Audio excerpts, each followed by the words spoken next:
कृष्ण कृष्ण कृष्ण हरे हरे हरे राम राम राम हरे हरे जय निताई गौरंग जय निताई गौरंग जय निताई गौरंग जय निताई गौरंग जय राधा कृष्ण चंद्र राधे जय श्री राधे गोविंदा राधे गोविंदा जय श्री राधे गोविंदा जय श्रीला प्रभुपाद प्रभुपाद प्रभुपाद जय श्रीला प्रभुपाद हरे कृष्ण बधाने આજના ચોથા દિવસે પણ તમે દ્રઢ નિશ્ચયથી જોડાયેલા છો. હરે કૃષ્ણ. એના માટે ખૂબ ખૂબ ધન્યવાદ. આપણે મંગલતાને વધાવી અને શરૂઆત કરીએ.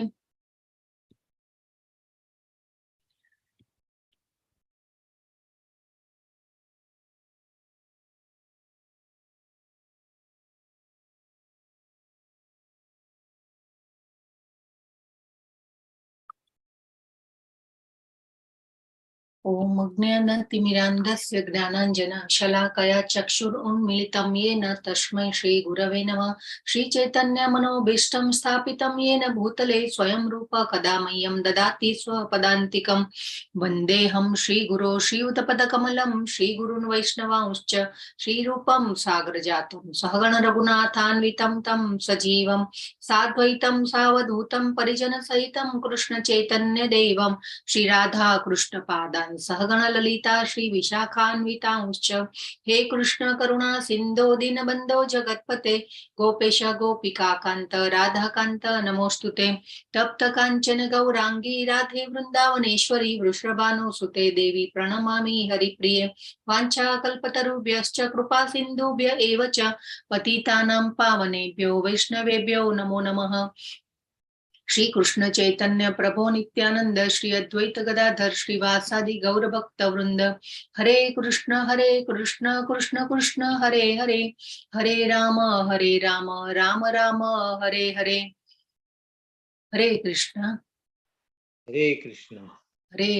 बधाने हरे कृष्ण. लक्ष्मीदास पटेल प्रभु, विजय जठार प्रभु, अंजना माताजी, दीप्ति माताजी, कमल प्रभु, महेश प्रभु, मिति पंचाल माताजी અને કોઈ આર લખેલું છે, આઈ ડોન્ટ નો. પ્રભુજી છે, માતાજી છે. ઓકે, તો હરે કૃષ્ણ. હરે કૃષ્ણ જી. નામ શું છે પ્રભુ તમારું? રામેશ્વર. રામેશ્વર છે માતાજી. અચ્છા અચ્છા, ઓકે, ધન્યવાદ પ્રભુ. તો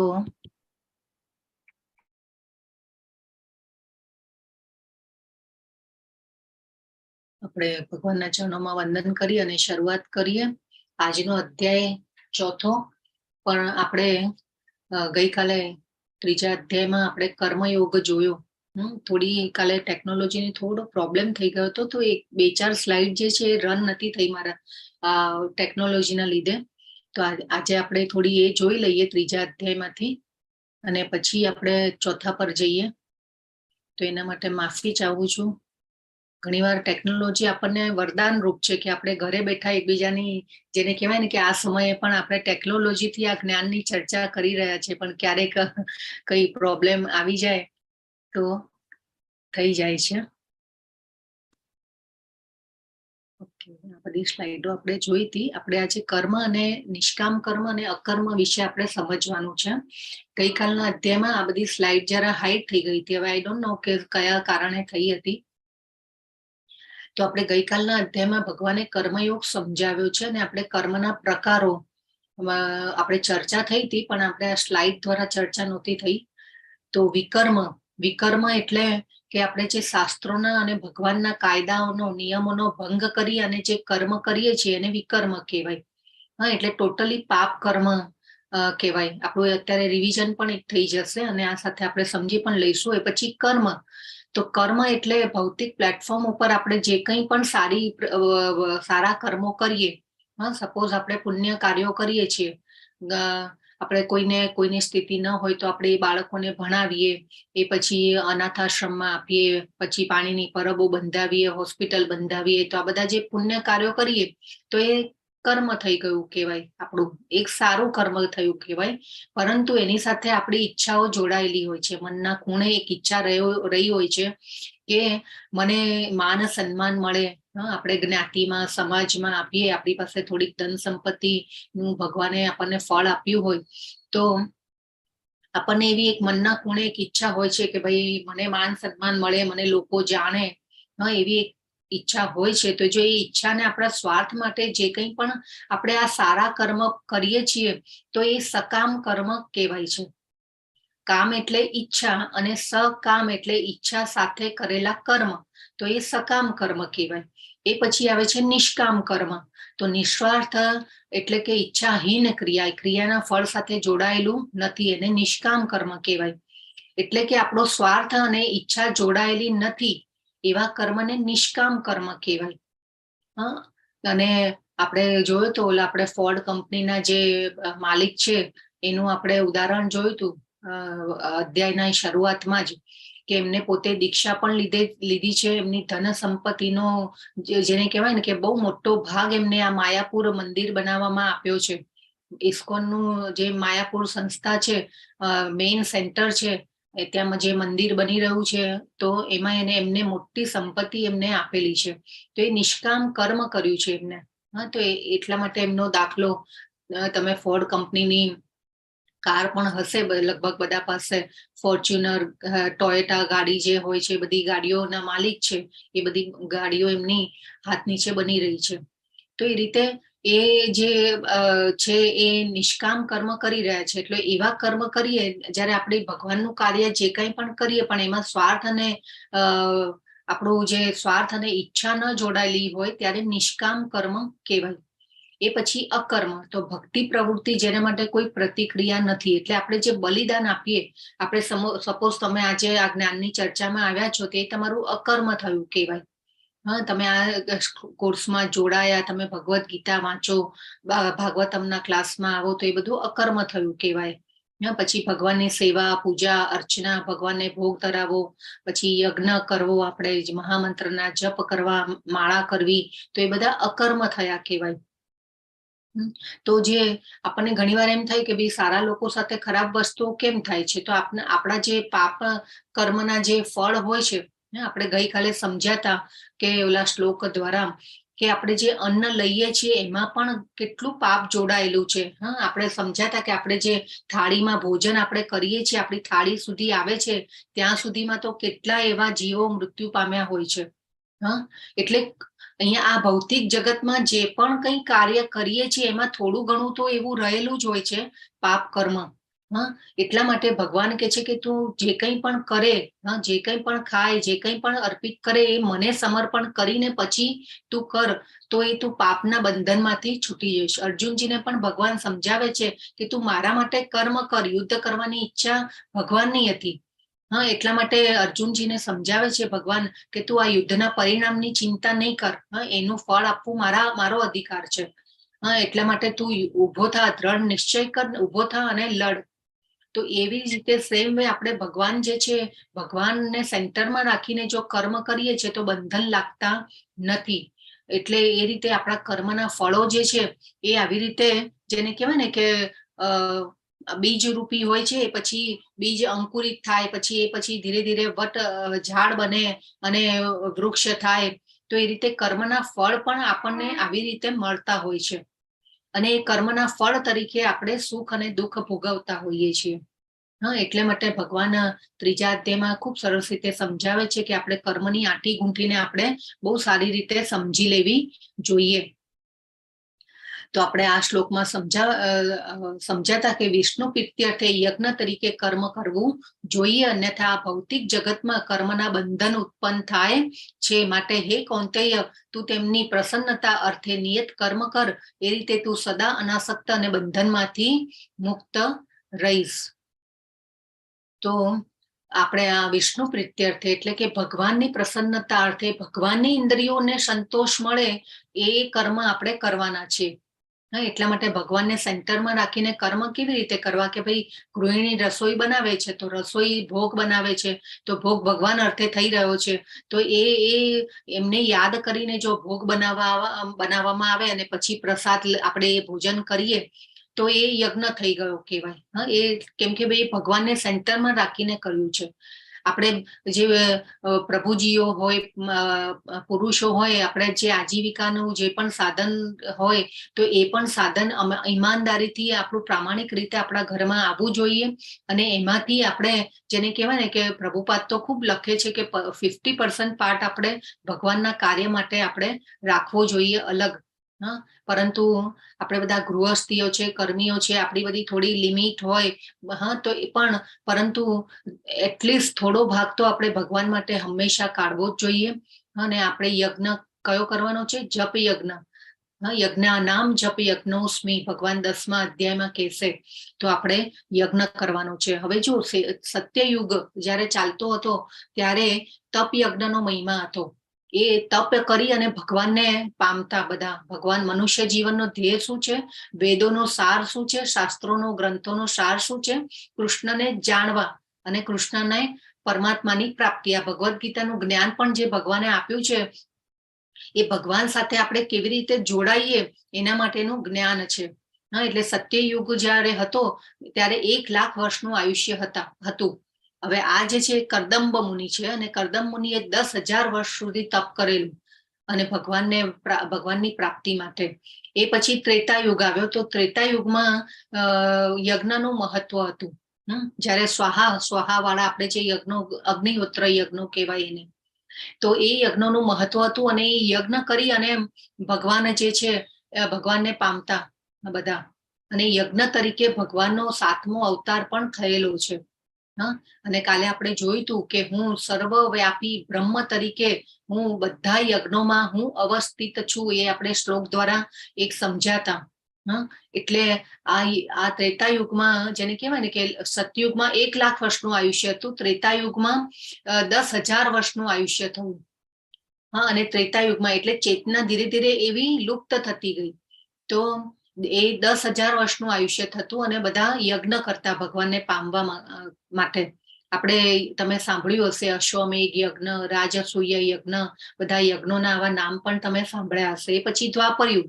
તો દ્વાપર યુગમાં જેને કહેવાય ને કે વિગ્રહ પૂજાનો કોન્સેપ્ટ આવ્યો કે ભગવાન ત્યારે મંદિરો મોટા હતા. બધા લોકો જ્યારે સવારે બ્રહ્મ મુહૂર્તમાં મંગલા આરતી કરવા જાય અને ત્યાં ભગવાનના દર્શન, સેવા, પૂજા અર્ચના થતી અને લોકો મંદિરોમાં મંગલા આરતીને ભગવાનની ભક્તિ કરતા. એ વખતે મંદિરો મોટા હતા અને ઘરો નાના હતા. પણ અત્યારે કળિયુગમાં શું થઈ રહ્યું છે? ઘરો મોટા છે અને મંદિરો નાના થયા છે. એટલે દ્વાપર યુગમાં 1000 વર્ષનું આયુષ્ય થયું અને આ વિગ્રહ પૂજાનો કોન્સેપ્ટ હતો ભગવાનની પ્રાપ્તિ માટે. એ પછી કળિયુગમાં જેને કહેવાય ને કે ચૈતન્ય મહાપ્રભુ આવ્યા કળિયુગમાં 500 વર્ષ પહેલા. અને આપણે જો ભગવદ્ ગીતાનું જ્ઞાન ભગવાને આપી દીધું પણ પછી આપણે એ પ્રેમપત્ર લવ લેટરને ઉઠાવ્યો નહીં. એટલા માટે કળિયુગમાં ભગવાન આવ્યા ચૈતન્ય મહાપ્રભુ તરીકે અને ભક્ત અવતારમાં આવ્યા. અને ભક્ત અવતારમાં આવી અને પછી આ નામ સંકીર્તનનો મહિમા આપણને સમજાવ્યો. કેમ કે આ બધા યજ્ઞો જો હવે તપ યજ્ઞ આજે અત્યારે કોઈ આપણને કે ભાઈ જંગલમાં જઈને તપ કરવાનું છે, હા, તો આપણે કરી શકીએ? હરે કૃષ્ણ, કરી શકવાના છીએ આવો યજ્ઞ? ના થાય. હા, ના થાય.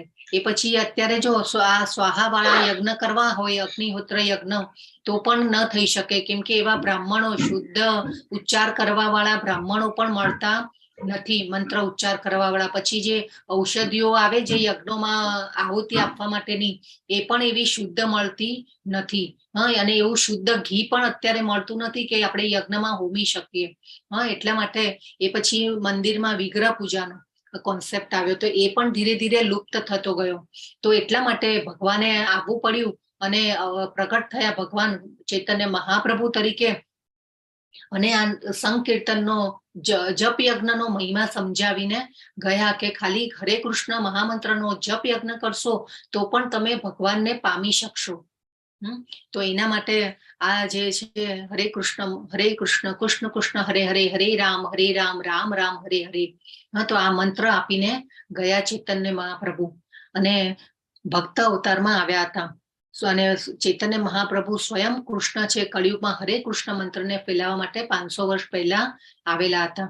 અને ચૈતન્ય મહાપ્રભુનો અનેક શાસ્ત્રોમાં પણ ઉલ્લેખ છે કે ચૈતન્ય મહાપ્રભુ ભગવાન સ્વયં પોતે કૃષ્ણ છે અને ભગવાન પોતે આવ્યા અને આ નામ મહિમાનો સમજ, કેમ કે ભગવાનને ખબર હતી, ભગવાન તો ત્રિકાળ જ્ઞાની છે, ભગવાનને ખબર હતી કે ભાઈ હું કળિયુગમાં જો આટલું બધું ભગવાન અમુક જ્યારે પ્રગટ થાય ને ત્યારે જે સમયની મનુષ્યોની જે માનસિક સ્થિતિ હોય એ પ્રમાણે ભગવાન બધું સમજાવીને જાય. ભગવાન સતયુગમાં પણ પ્રગટ થયેલા, પૃથ્વી પર આવેલા, એ પછી દ્વાપર યુગમાં પણ ભગવાન પ્રગટ થયા છે, ત્રેતાયુગમાં પણ ભગવાન પ્રગટ થયા, ત્રેતાયુગમાં રામ તરીકે પ્રગટ થયા, દ્વાપર યુગમાં કૃષ્ણ તરીકે પ્રગટ થયા અને કળિયુગમાં ભગવાન ચૈતન્ય મહાપ્રભુ તરીકે આવ્યા. એટલે એ જે સમય હોય એ પ્રમાણે જે સમયોમાં મનુષ્યોની માનસિક સ્થિતિ હોય એ પ્રમાણે ભગવાન આવી અને આ યજ્ઞ વિશે સમજાવીને જાય છે. તો આ રીતે ભગવાન કળિયુગમાં, જેને કહેવાય ને કે એમને ખબર હતી કે ભાઈ કળિયુગના મનુષ્યો એ છે બહુ એવા મોટા આવા યજ્ઞો નહીં કરી શકે. તો એટલા માટે અત્યારે તો જંગલમાં જઈને તપ કરવું હોય, અત્યારે તો જંગલમાં જવું હોય તો આપણે ટિકિટ લેવી પડે છે, હે ને. આપણે ગીરના જંગલમાં કે એમાં ક્યારેક કોઈ ગયા હશે તો ટિકિટ લઈને અંદર જવું પડે. હવે તો જંગલમાં એન્ટ્રી પણ નથી, એવું છે. તો આ રીતે ભગવાન એ માનસિક સ્થિતિની અનુસાર ભગવાન સમજાવીને જાય કે ભાઈ આ યજ્ઞ કરો તો પણ તમે મને પામી શકશો. તો આ રીતે જો બૃહન્નાદીય પુરાણમાં લખેલું છે કે આ કળિયુગમાં હરિનામ અને હરિનામ સિવાય હરિનામથી જ મોક્ષ પ્રાપ્ત કરી શકાય છે. હરિનામ સિવાય કળિયુગમાં મોક્ષનો બીજો કોઈ રસ્તો નથી, બીજો કોઈ રસ્તો નથી. હરેર નામ હરેર કેવલમ કલૌ નાસ્તૈવ ગતિર અન્યથા. ભગવાને ખૂબ સરસ કીધું કે બીજો કોઈ રસ્તો નથી હરિનામ સિવાય કળિયુગમાં. કૃષ્ણ અને કૃષ્ણના નામ અવિભાજ્ય છે, એટલે કૃષ્ણ અને ભગવાનનું નામ અને ભગવાનમાં કોઈ ફરક નથી. આ જે મંત્ર જે છે એ ભગવાનનો શબ્દાવતાર છે. તો સમગ્ર વિશ્વનો ઉદ્ધાર હરિનામ દ્વારા જ શક્ય છે. આ બૃહન્નાદીય પુરાણનો શ્લોક છે. એવા અનેક શાસ્ત્રોનો રેફરન્સ પણ આપણે આગળ લઈશું કે આપણે જપ યજ્ઞ કરવો જોઈએ. અને સ્વયં ભગવદ્ ગીતામાં પણ ભગવાને 10મા અધ્યાયના 25મા શ્લોકમાં કહ્યું છે, યજ્ઞા નામ જપ યજ્ઞોસ્મિ. તો જપ યજ્ઞમાં મહામંત્રનો જપ યજ્ઞ હું પોતે છું, એવું ભગવાન કહ્યું છે. તો આ ચૈતન્ય મહાપ્રભુએ અને આ જે પંચતંત્ર મંત્ર એ આપણે માળાનો જે ઉપરનો મણકો હોય ને એ મણકા ઉપર બોલવાનો હોય છે આ મંત્ર, અને પછી હરે કૃષ્ણનો મંત્રનો જપ જે છે એ ચાલુ કરવાનો હોય છે. આ રીતે કેવી રીતે જાપ કરવો જોઈએ, તો એ રીતે હંમેશા ઉપરનો મણકો છે એની ઉપર પંચતંત્ર મંત્ર બોલવાનો હોય છે. અને એ પછી આપણે માળાની શરૂઆત આપણે ઘરમાં થવો જોઈએ. આ મંત્ર આપણે જોયું હતું ને કે યજ્ઞો બહુ ઓછા થઈ ગયા છે. યજ્ઞ કરવાથી વરસાદ આવે છે, વરસાદ કરવાથી અન્ન પાકે છે, અન્ન પાકે છે તો શરીરનું પોષણ મળે છે. આજકાલ બધું ગ્લોબલ વોર્મિંગ થઈ રહ્યું છે અને કેટલું બધું જાણે આપણે કળિયુગમાં જોઈ રહ્યા છે કે વાતાવરણ આખું ભયમાં આવી ગયા છીએ. આપણે હંમેશા આપણી આજુબાજુ ભય જે છે એ કેળવાયેલો હોય છે. આપણે જ્યારે પણ અમે સ્ટ્રેસ, ચિંતાઓ, રોગો વધી રહ્યા છે, કેટલું વધી રહ્યું છે બધું. તો શેરીઓમાં પણ જો ઇસ્કોનના જે ભક્તો હોય છે શેરી કીર્તન કરવા માટે નીકળતા હોય છે. ઘણીવાર તમે જોયું પણ હશે. તો એ શેરી કીર્તન શેના માટે કરવા માટે આવે છે કે ભાઈ જે પણ શેરી કીર્તન કરે, આજુબાજુ દુકાનો વાળા જે ખાલી એ કૃષ્ણનું નામ સાંભળે છે અથવા તો એ મહામંત્રને સાંભળે છે તો એમના બેલેન્સના અકાઉન્ટમાં જમા થઈ જાય છે, એમના અકાઉન્ટમાં આ જમા થઈ જાય છે. એટલે સુકૃતિ કહેવાય એને. આપણે સુકૃતિ વિશે આગળ ચર્ચા કરીશું. તો એવા ઘણા માણસો ઉભા રહીને પણ સાંભળતા હોય છે કે જોતા હોય કે ભાઈ આ મંત્રનો જપ યજ્ઞ એ લોકો કરતા હોય છે, શેરીઓમાં બધા નીકળતા હોય છે આવા ભક્તો. તો એનું કારણ શું છે કે કળિયુગના મનુષ્યોને આ બેલેન્સમાં અકાઉન્ટમાં જમા કરે છે એ લોકો. એ પછી જયારે આપણે એકલા હોઈએ ત્યારે જપ કરી સાથે પરિવાર સાથે કરી શકીએ. અને આપણે આ બધું યજ્ઞ કરવા જોઈએ એવું ભગવાને કહ્યું હતું. આપણે કાલના અધ્યાયમાં આપણે સમજ્યા. તો યજ્ઞ હંમેશા આપણે કરવા જોઈએ અને જપ યજ્ઞનું આ રીતે મહત્વ ભગવાને 3જા અધ્યાયમાં સમજાવ્યું. તો આજનો જે અધ્યાય છે, અધ્યાય 4, ખૂબ સરસ અધ્યાય છે, દિવ્ય જ્ઞાન. દિવ્યનો અર્થ શું થાય? કોઈ કહેશે દિવ્ય એટલે શું? હરે કૃષ્ણ. આધ્યાત્મિક માતાજી. અલૌકિક. હા, અલૌકિક, આધ્યાત્મિક. ખૂબ સરસ. તો તમે બધા સરસ જવાબો આપી રહ્યા છો. તો આધ્યાત્મિક, અલૌકિક આપણે કહીએ. લૌકિક અને અલૌકિક આપણે કહેતા હોઈએ છીએ. તો શ્રીલા પ્રભુપાદના ચરણોમાં વંદન કરી અને આપણે આગળ વધીએ. તો દિવ્ય જ્ઞાન, દિવ્ય એટલે અલૌકિક, જે ભૌતિક નથી. આપણે જોયું હતું ને, ભગવાનની વ્યાખ્યા આપણે જોઈ હતી, 2 રીતે જોઈ હતી. અનુભૂતિના તબક્કાઓ પણ જોયા હતા અને ભગવાનમાં 6 ઐશ્વર્યો હોય એને ભગવાન કહેવાય. ભગ એટલે ઐશ્વર્ય અને વાન એટલે ધરાવવું. એટલે કે જે 6 ઐશ્વર્યો ધરાવે છે એને ભગવાન કહેવાય. તો આજનો જે અધ્યાય છે એમાં ભગવાન એમના સ્વરૂપ વિશે જણાવવાના છે અને ભગવાનનો કેવો સ્વરૂપ, એમનું દૈવી સ્વભાવ કેવો છે એ જણાવવાના છે ભગવાન.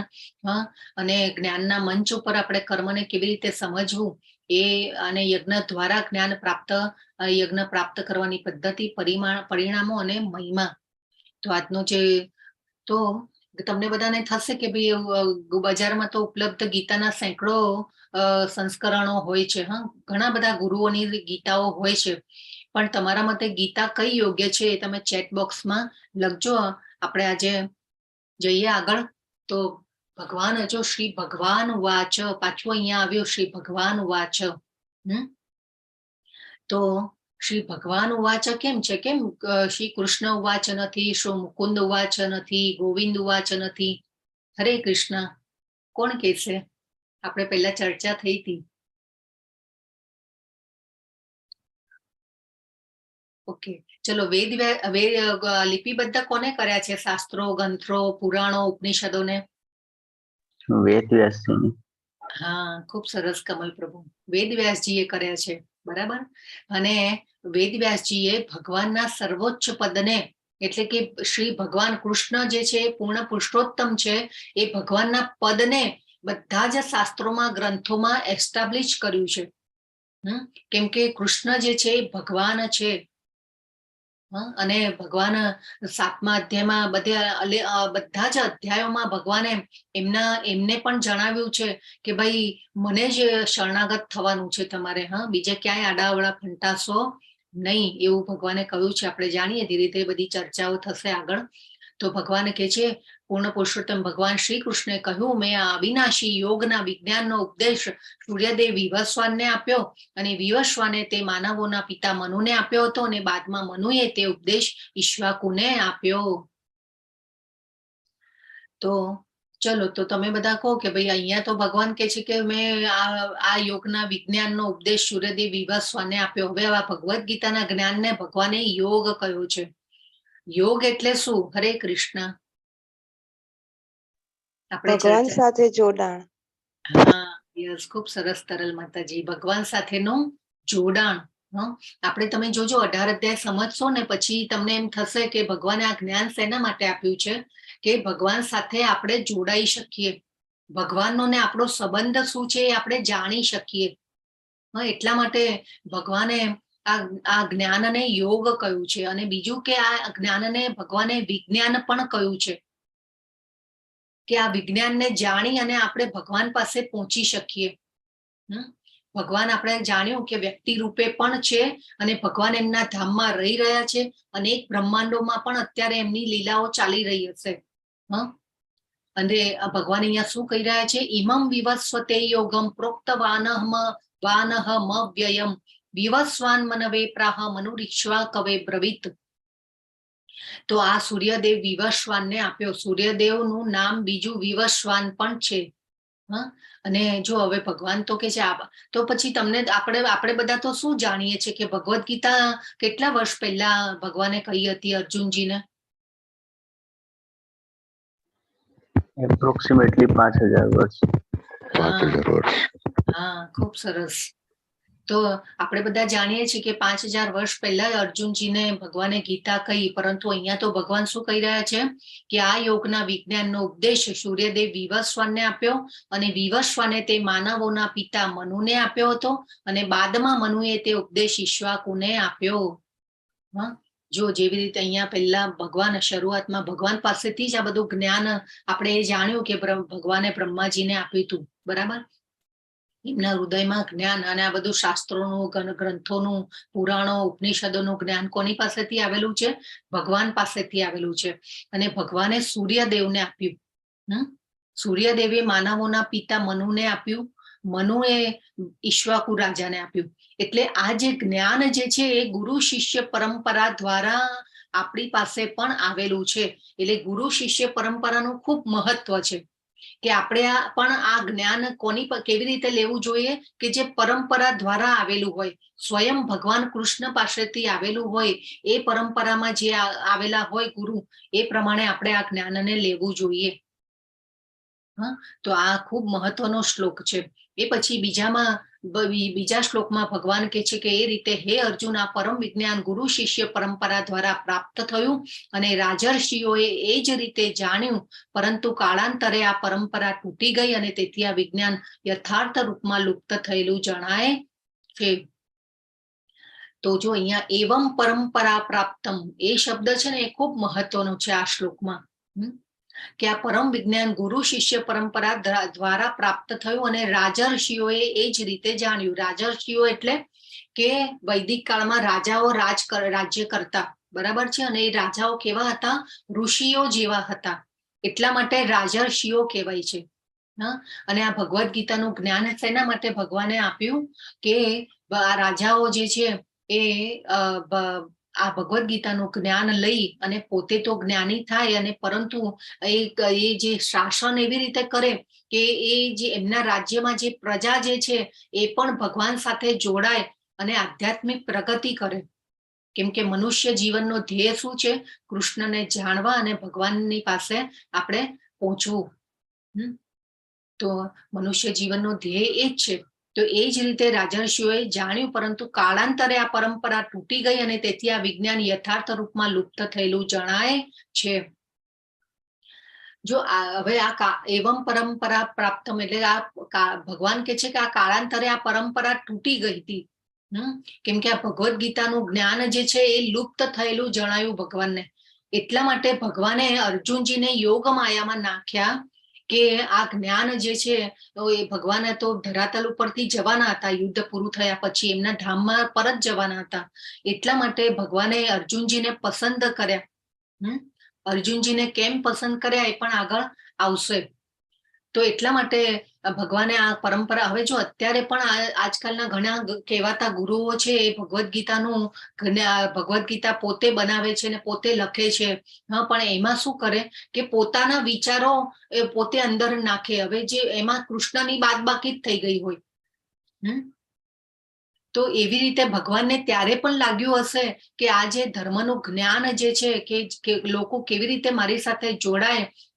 કેમ કે આપણે જોઈશું કે ભગવાન આધ્યાત્મિક જગતમાં રહે છે. 3/4 પાર્ટ જે છે ને એ આધ્યાત્મિક જગતમાં છે. અને એવું નથી કે આપણું પોપ્યુલેશન જે છે, વસ્તી જે છે એ ખાલી આપણા પૃથ્વી ગ્રહ ઉપર જ છે. અનેક ગ્રહો ઉપર અલગ અલગ પોપ્યુલેશન છે. અને અલગ અલગ ગ્રહોના અલગ અલગ રાજાઓ હોય છે, અલગ અલગ અધિષ્ઠાતા હોય છે. જેવી રીતે સૂર્ય ગ્રહના જે રાજા છે એ સૂર્યદેવ વિવસ્વાન છે. એટલે સૂર્યદેવનો જે ગ્રહ છે એને વિવસ્વાન ગ્રહ કહેવાય છે, અને એના રાજા સૂર્યદેવ જે છે. એટલે એ ગ્રહોના અલગ અલગ રાજાઓ જે હોય અધિષ્ઠાતા કહેવાય.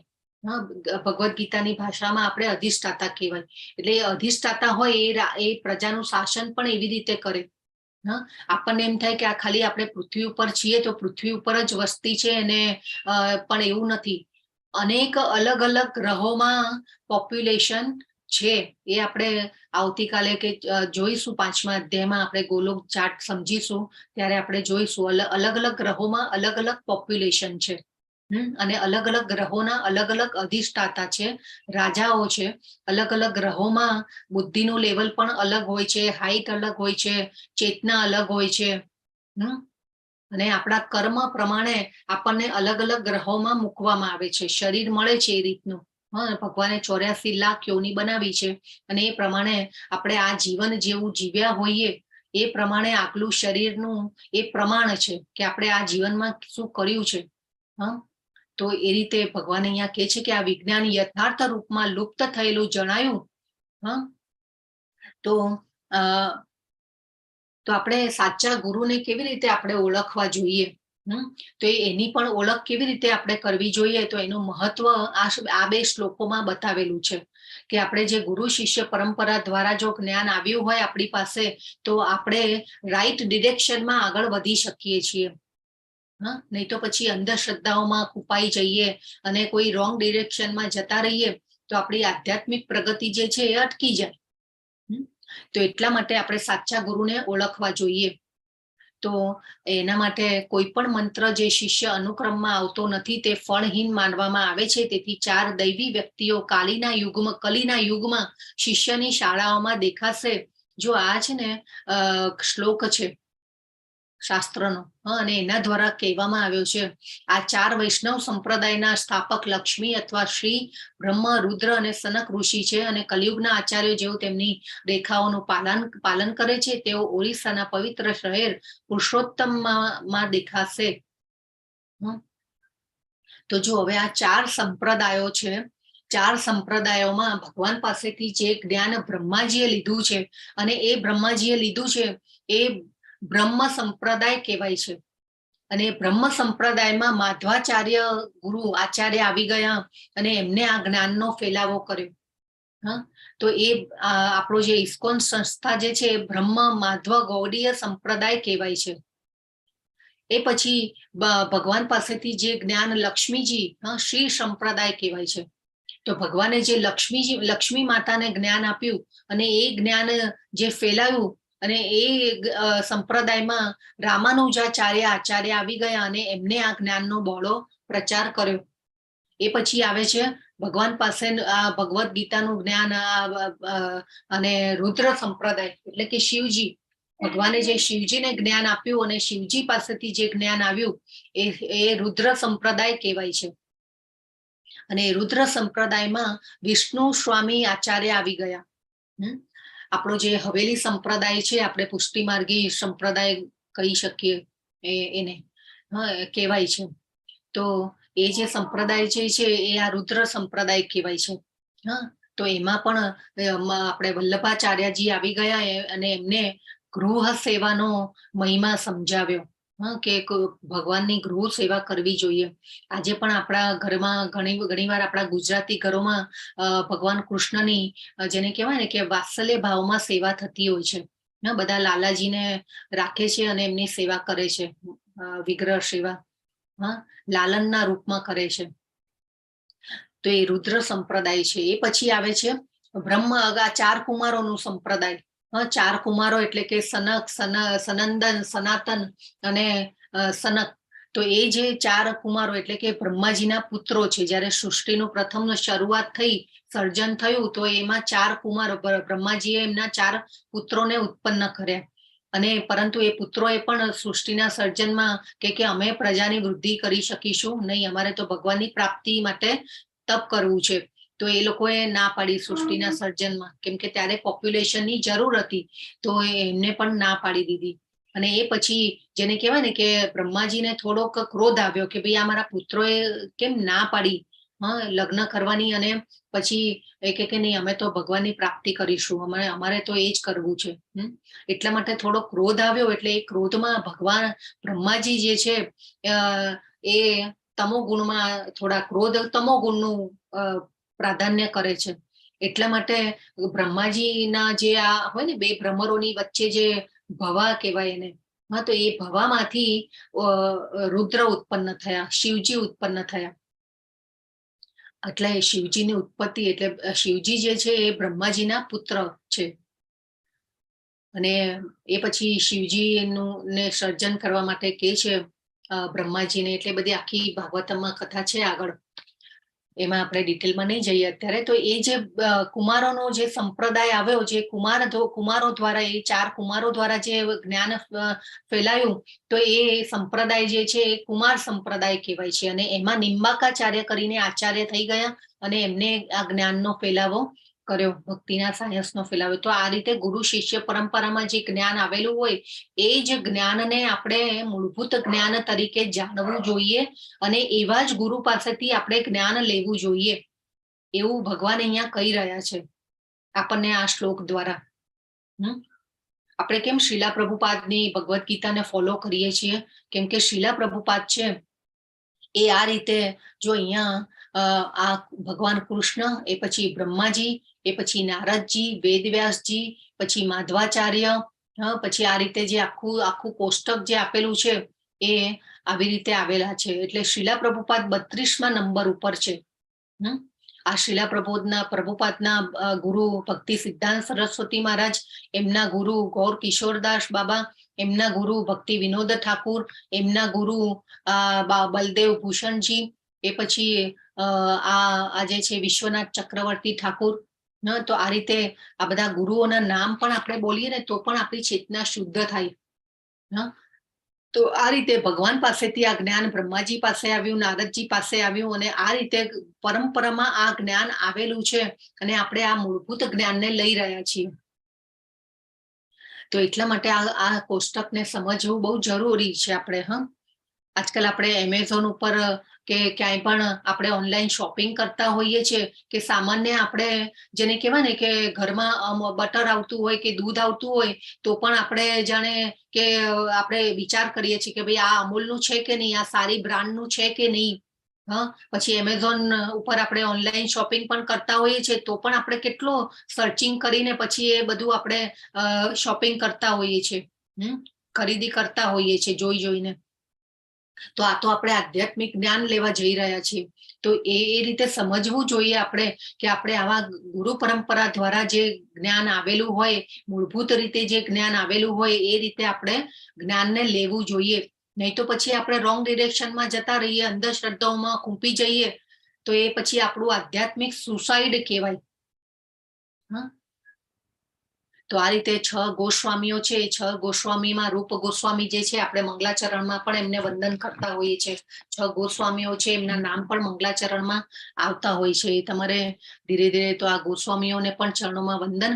તો આપણી તે જ આ હવે શ્લોક છે, 3જો શ્લોકમાં ભગવાને કહ્યું, તે જ આ પ્રાચીન યોગ પરમેશ્વર સાથેના સંબંધનું વિજ્ઞાન આજે હું તને કહી રહ્યો છું.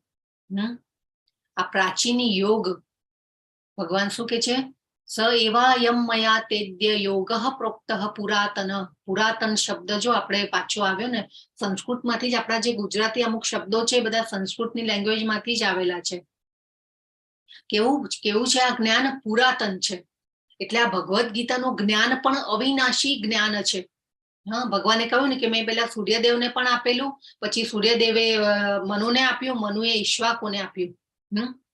અને હવે આ વિજ્ઞાન કેમ હું તને કહી રહ્યો છું? કારણ કે તું મારો ભક્ત તથા મિત્ર છે ને તેથી આ વિજ્ઞાનના દિવ્ય રહસ્યને સમજી શકે છે. તો પછી આ શ્લોકનો આપણે બોધપાઠ શું લેવાનો છે કે આપણે પણ આ જ્ઞાનને કેવી રીતે સમજી શકીશું? જ્યારે આપણે ભગવાનના ભક્ત બની શકીશું, તો જ આ વિજ્ઞાનનું જે આ રહસ્ય જે છે એ આપણને સમજાશે. કેમ બધાને ભગવદ્ ગીતાને જાણવાની ઈચ્છા જ નથી થતી? કેમ તમે જ કેમ અહીંયા છો? એ વિચાર આપણે કરીએ તો તમે જ કેમ આટલા અહીંયા છો? આ તો આ સેંકડો જગ્યાએ આ આપણા ભગવદ્ ગીતાનો આ જે જ્ઞાન ગંગા ચાલી રહી છે, હા, આ કોર્સ ચાલી રહ્યો છે, એના ખૂણે, વિશ્વના ખૂણે ખૂણે આ મેસેજ પહોંચે છે, પણ એમાંથી તમે જ કેમ અહીંયા છો? એ 7મા અધ્યાયમાં ભગવાન કહેશે કે તમે કેમ અહીંયા છો. તો આજે પહેલું સર્ટિફિકેટ ભગવાને આપ્યું અર્જુનજીને, હા, સાઈન કરી નાખી કે તું મારો ભક્ત તથા મિત્ર છે અને તેથી આ વિજ્ઞાનના દિવ્ય રહસ્યને સમજી શકે છે, એટલા માટે હું તને આ જ્ઞાન આપી રહ્યો છું.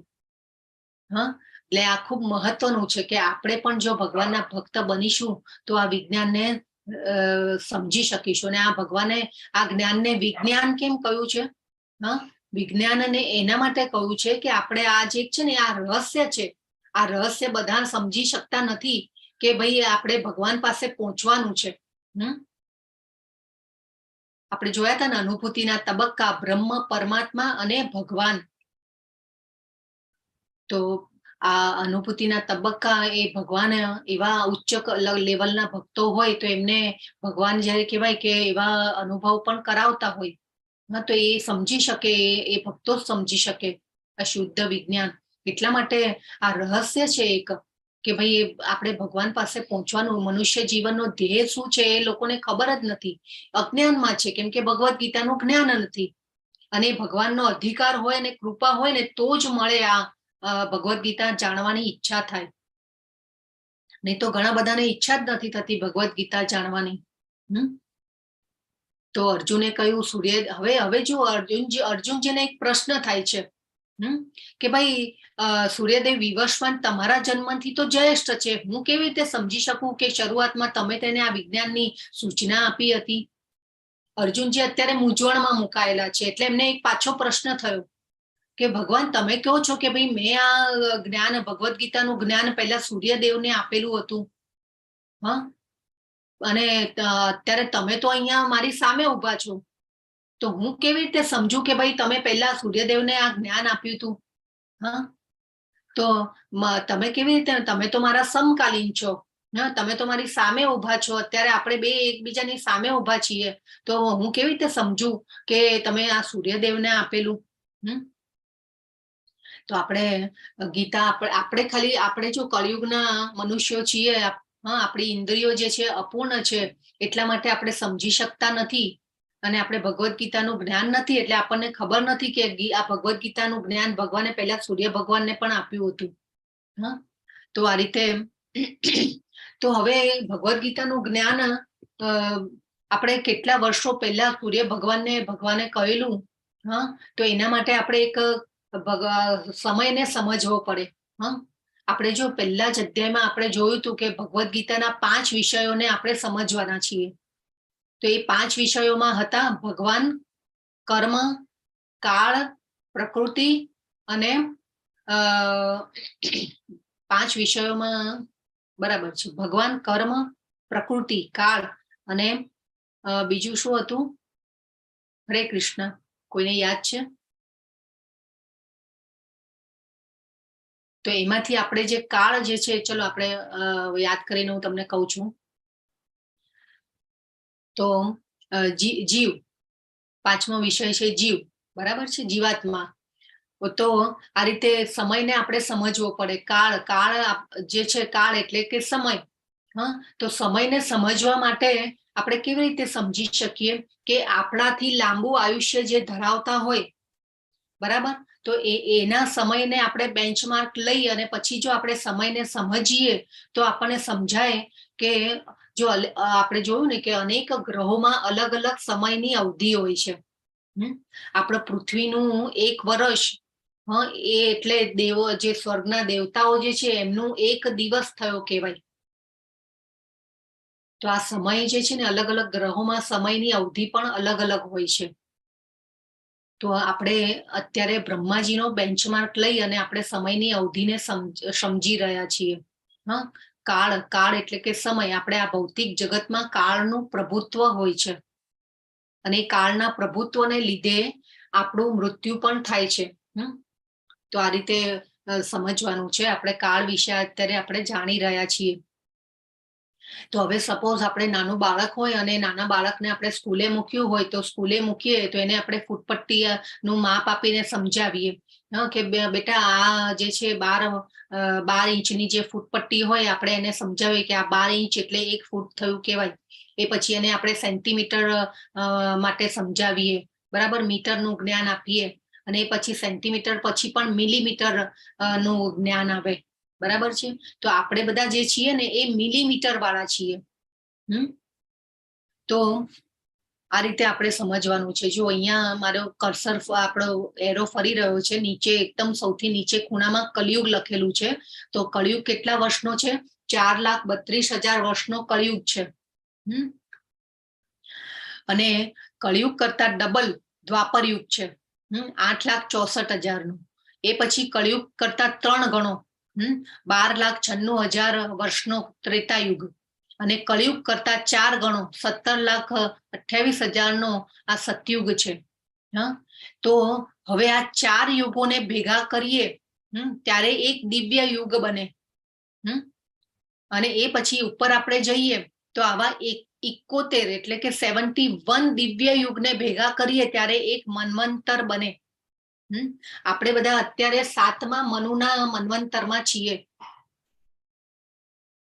તો આ 71 દિવ્ય યુગ, જો કેટલા વર્ષો કેટલા છે. જો કળયુગ 4,32,000 નું છે, એના કરતા ડબલ 8,64,000 દ્વાપર યુગ, એના કરતા કળયુગ કરતા 3 ગણો ત્રેતાયુગ ને 4 ગણો સતયુગ. હવે આટલા વર્ષોને ભેગા કરીએ ત્યારે એક દિવ્ય યુગ બને. જો સમયનો અને આ વર્ષોનો આંકડો જોજો તમે, જબરજસ્ત છે.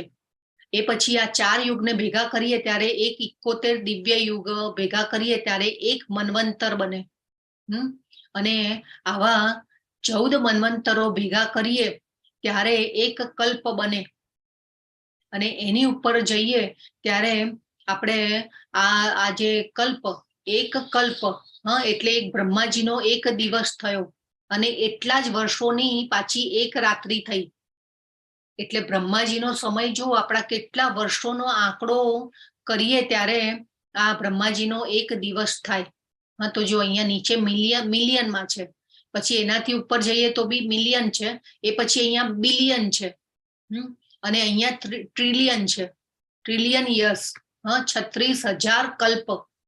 જો 36,000 કલ્પને ભેગા કરીએ ત્યારે બ્રહ્માજીનો એક દિવસ થાય. કેટલો સમયનો અવધિ, કેટલું જો જબરજસ્ત. તો અત્યારે બ્રહ્માના 50 વર્ષ વીતી ગયા છે, 6 મન્વંતર પૂરા થયા છે, અને 4 યુગના 27 ચક્ર પૂરા થયા છે.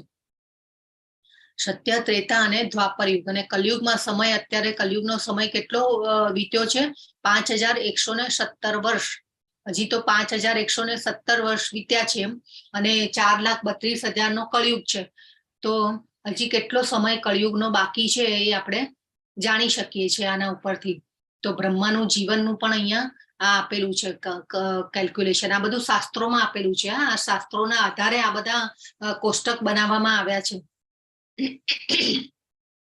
તો આ રીતે જેને કહેવાય ને કે સાબિત થાય છે કે મનુના જન્મ પહેલા ગીતા ભગવાન દ્વારા તેમના શિષ્ય સૂર્યદેવ વિવસ્વાનને બોલવામાં આવી હતી. તો બ્રહ્માનો એક દિવસ આટલા વર્ષોનો છે. જો બ્રહ્માનો 1 કલાક આટલા વર્ષોનો છે, બ્રહ્માની 1 મિનિટ અને બ્રહ્માની 1 સેકન્ડ.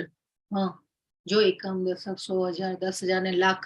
બ્રહ્માની 1 સેકન્ડ 1 લાખ વર્ષની છે. બોલો, આપણા પૃથ્વીના 1 લાખ વર્ષની 1 સેકન્ડ છે બ્રહ્માજીની. અને ગીતા પૃથ્વી પર આવી 20 લાખ વર્ષ પહેલા. તો આજે મહાભારતનો જે શાંતિ પર્વ છે એના 348.51 ને 52 શ્લોકમાં આ કહેલું છે કે ત્રેતાયુગ તરીકે ઓળખાતા સહસ્ત્ર શતાબ્દીની શરૂઆતમાં પરમાત્મા સાથેના સંબંધનું આ વિજ્ઞાન વિવસ્વાન દ્વારા મનુને આપવામાં આવ્યું હતું, અને માનવજાતના પિતા હોવાને કારણે પૃથ્વીગણના રાજા અને રઘુવંશના પૂર્વજ તેમના પુત્ર મહારાજ ઈક્ષ્વાકુને આપ્યું હતું, જેમાં ભગવાન રામચંદ્ર દેખાયા હતા. તો આ ઈક્ષ્વાકુ કોણ છે? હરે કૃષ્ણ. ઈક્ષ્વાકુ પણ રાજા હતા. રઘુવંશ અહીંયા લખ્યું પણ છે. જો રઘુવંશના પૂર્વજ તેમના પુત્ર મહારાજ ઈક્ષ્વાકુને આપ્યું હતું. તો ઈક્ષ્વાકુ રાજા જે છે એ રામચંદ્ર, જયારે રામ ભગવાન અહીંયા આ ધરાતલ ઉપર હતા ત્યારે રાજા થઈ ગયા. રામ ભગવાન જે છે એ સૂર્યવંશી કહેવાય. એટલે આ ત્રેતાયુગ અને દ્વાપર યુગ એટલે કલયુગનો વીતેલો સમય આ 5117 વર્ષ હજી વીત્યા છે. હજી બીજા 4,32,000 માંથી 5117 વર્ષ વીત્યા છે અને હજી બીજા વર્ષો બાકી છે. આપણે બધા અત્યારે ગોલ્ડન કલીમાં છીએ. હા, હજી પણ સમય સારો ચાલી રહ્યો છે. કેમ કે ચૈતન્ય મહાપ્રભુ જયારે આવ્યા, ભગવાન કૃષ્ણ ચૈતન્ય મહાપ્રભુના અવતારમાં પ્રગટ થયા, એને હજી 500 વર્ષ થયા છે. અને ચૈતન્ય મહાપ્રભુજીના પ્રગટ થયાના 10,000 વર્ષ ગોલ્ડન કલી કહેવાય છે. હજી ઘોર કળિયુગ આવવાનો બાકી છે. હા, એટલા માટે આપણે મનુષ્યના જીવનનો ધ્યેય જે છે એ સમજી અને પછી આપણે આધ્યાત્મિક પ્રગતિમાં આગળ વધવું જોઈએ. તો હવે ભગવાન કે છે, બોલ્યા તારા અને મારા અનેક જન્મો થઈ ચુક્યા છે, હું તે બધાને યાદ રાખી શકું છું, પરંતુ હે પરંતપ તું તેને યાદ રાખી શકતો નથી. જો હવે અર્જુનજીએ જે પ્રશ્ન કર્યો કે ભાઈ તમે ને હું તો અત્યારે સમકાલીન છીએ, હા, તમે ને હું તો સામસામે ઉભા છીએ, તો હું કેવી રીતે માનું કે ભાઈ તમે સૂર્યદેવને વિવસ્વાનને આપ્યો આ ઉપદેશ ભગવદ્ ગીતાનો. હા, એટલે ભગવાન હવે એનો જવાબ આપે છે. બહુની મે વ્યતીતાની જન્માની તવ ચાર્જુન તાન્યહમ વેદ સર્વાણી નત્વમ વેત્થ પરંતપ. હા, ભગવાન કહે છે તારા અને મારા અનેક જન્મો થઈ ચુક્યા છે, હું તે બધાને યાદ રાખી શકું છું, પરંતુ તું યાદ રાખી શકતો નથી. તો જો આપણે બધા પણ આપણા પૂર્વજન્મનું આપણને યાદ રહેતું નથી. બરાબર છે. હા, તો એવી રીતે અર્જુનજીને પણ એમના ભગવાન, હવે જો અર્જુનજી જે છે ને એ ભગવાનના પાર્ષદ છે. એટલે આ બધા શ્લોકો ઉપરથી આપણે એમ જાણી શકીએ કે જ્યારે સૂર્યદેવ વિવસ્વાનને ભગવાને આ જ્ઞાન આપ્યું હશે, ત્યારે કોઈક સ્વરૂપમાં અર્જુનજી પણ એમની સાથે હશે. તો પરંતુ અર્જુનજીને બધું યાદ નથી, પરંતુ ભગવાન જે છે એ તો ત્રિકાળ જ્ઞાની છે. અને ભગવાનને બધું જ યાદ હોય છે. એટલે ભગવાનમાં અને આપણામાં આ તફાવત છે કે ભગવાન ત્રિકાળ જ્ઞાની છે, આપણે બધું યાદ રાખી શકતા નથી. આપણે તો સવારે શું જમ્યા હતા એ પણ ઘણીવાર ક્યારેક આપણને યાદ નથી રહેતું. હા, કે ગઈકાલે શું કર્યું તું એ યાદ નથી રહેતું. અને ન યાદ રાખવાની ચીજો હંમેશા યાદ રાખીએ છીએ આપણે. હા, કોઈકે મને આમ કહ્યું તું, હવે તો હું એને જોઈ લઈશ. હા, એ તો આપણને કેવું યાદ રહી જાય છે. પરંતુ ભગવાને જેને કહેવાય ને કે ભૂલવાની શક્તિ આપી છે આપણને. હા, ભૂલવાની શક્તિ ન આપી હોત ને તો અત્યારે માહોલ કંઈક અલગ જ હોત બધો. હા, મારું કે મરું, હા, આવો માહોલ હોત અત્યારે કળિયુગમાં. અત્યારે બી કેટલા બધા અધર્મ થઈ રહ્યા છે, આપણે જોઈએ છે આપણી આજુબાજુમાં, છેતરપિંડી ને આ તે ઘણું બધું થઈ રહ્યું છે. મારો શું ફાયદો? હા, હું આ કાર્ય કરું છું, કોઈને મદદ કરું છું, તો આમાં મારો શું ફાયદો? હા, બધું થઈ રહ્યું છે. એટલે આ કહેવાનો મતલબ પોઈન્ટ એ છે કે અર્જુન જેને યાદ નથી, પરંતુ ભગવાનને બધું યાદ છે. તો ભગવાન જે છે શાશ્વત છે, અજાત છે, ગોવિંદમ આદિ પુરુષમ. બ્રહ્મ સંહિતામાં બ્રહ્માજીએ ખૂબ સરસ પ્રાર્થના કરી છે.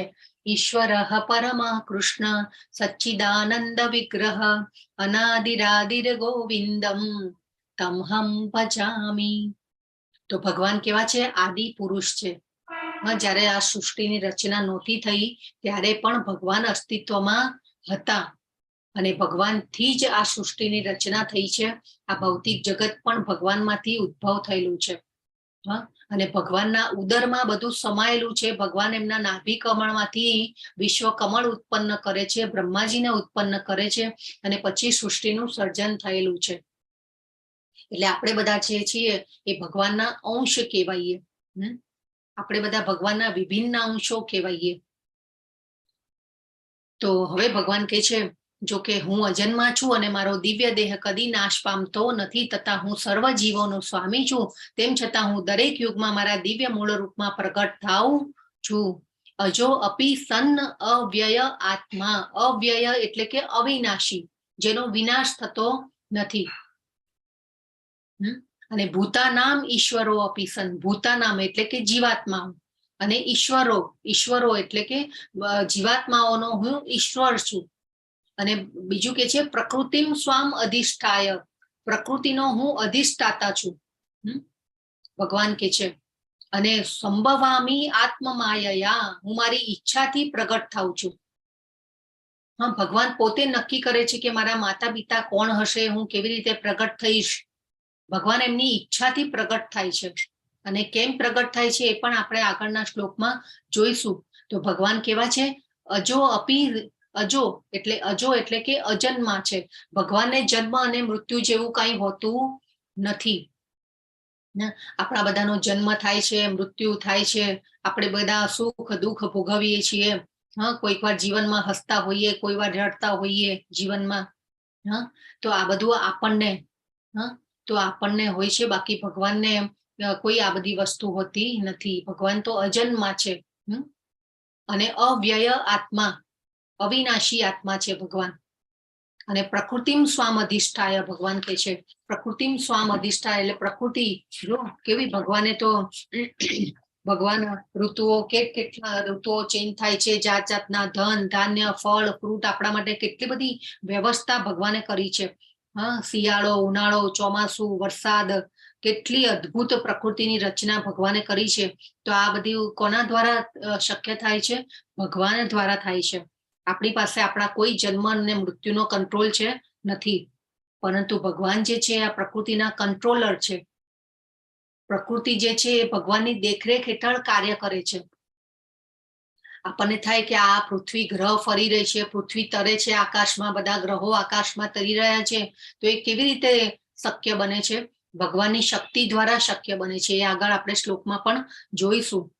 તો ભગવાન કે છે કે હું મારી ઈચ્છાથી પ્રગટ થાઉં છું અને મારી શક્તિથી બધું ચાલી રહ્યું છે. એટલે પ્રકૃતિનો પણ હું અધિષ્ઠાતા છું. અને જો ભગવાન જયારે પ્રગટ થયા ને ત્યારે દેવકી માતા અને વસુદેવજીને ભગવાને પહેલા ચતુર્ભુજ રૂપે દર્શન આપ્યા છે. અને પછી ભગવાન જયારે દેવકી માતા અને વસુદેવજી ખૂબ પ્રાર્થના કરે છે અને એમની સ્તુતિ કરે છે, અને પછી ભગવાન બાળક રૂપમાં પ્રગટ થાય છે. અને એ પછી જેને કહેવાય ને કે ભગવાન યોગ માયામાં બધાને નાખે છે. ઓલા જે દ્વારપાલો હોય છે, જેલના જે બધા દ્વારપાલો હોય ને, એ બધાને યોગ માયામાં નાખી અને પછી ભગવાન વસુદેવજીને આદેશ આપે છે કે મને ટોપલામાં લઈ જાઓ અને યશોદા માતા અને નંદ બાવાના ઘરે મૂકી દો. તો આ રીતે, અને એ પછી યશોદા માતાની જે દીકરી તરીકે અવતાર લીધો છે, એ આપણા ભૌતિક જગતના અધિષ્ઠાતા દેવી દુર્ગા માતા, એમને જન્મ લીધો છે. ભગવાને વૃંદાવનમાં પ્રગટ થવા માટે એક શક્તિને ઉત્પન્ન કરી અને એ શક્તિને આજ્ઞા કરી કે તમે યશોદા માતાની દીકરી તરીકે અવતાર લો. અને ત્યાં પ્રગટ થયા માતા દુર્ગા, અને એ પછી એટલે ભગવાને એમને પણ બહેન તરીકે સ્વીકારેલા છે.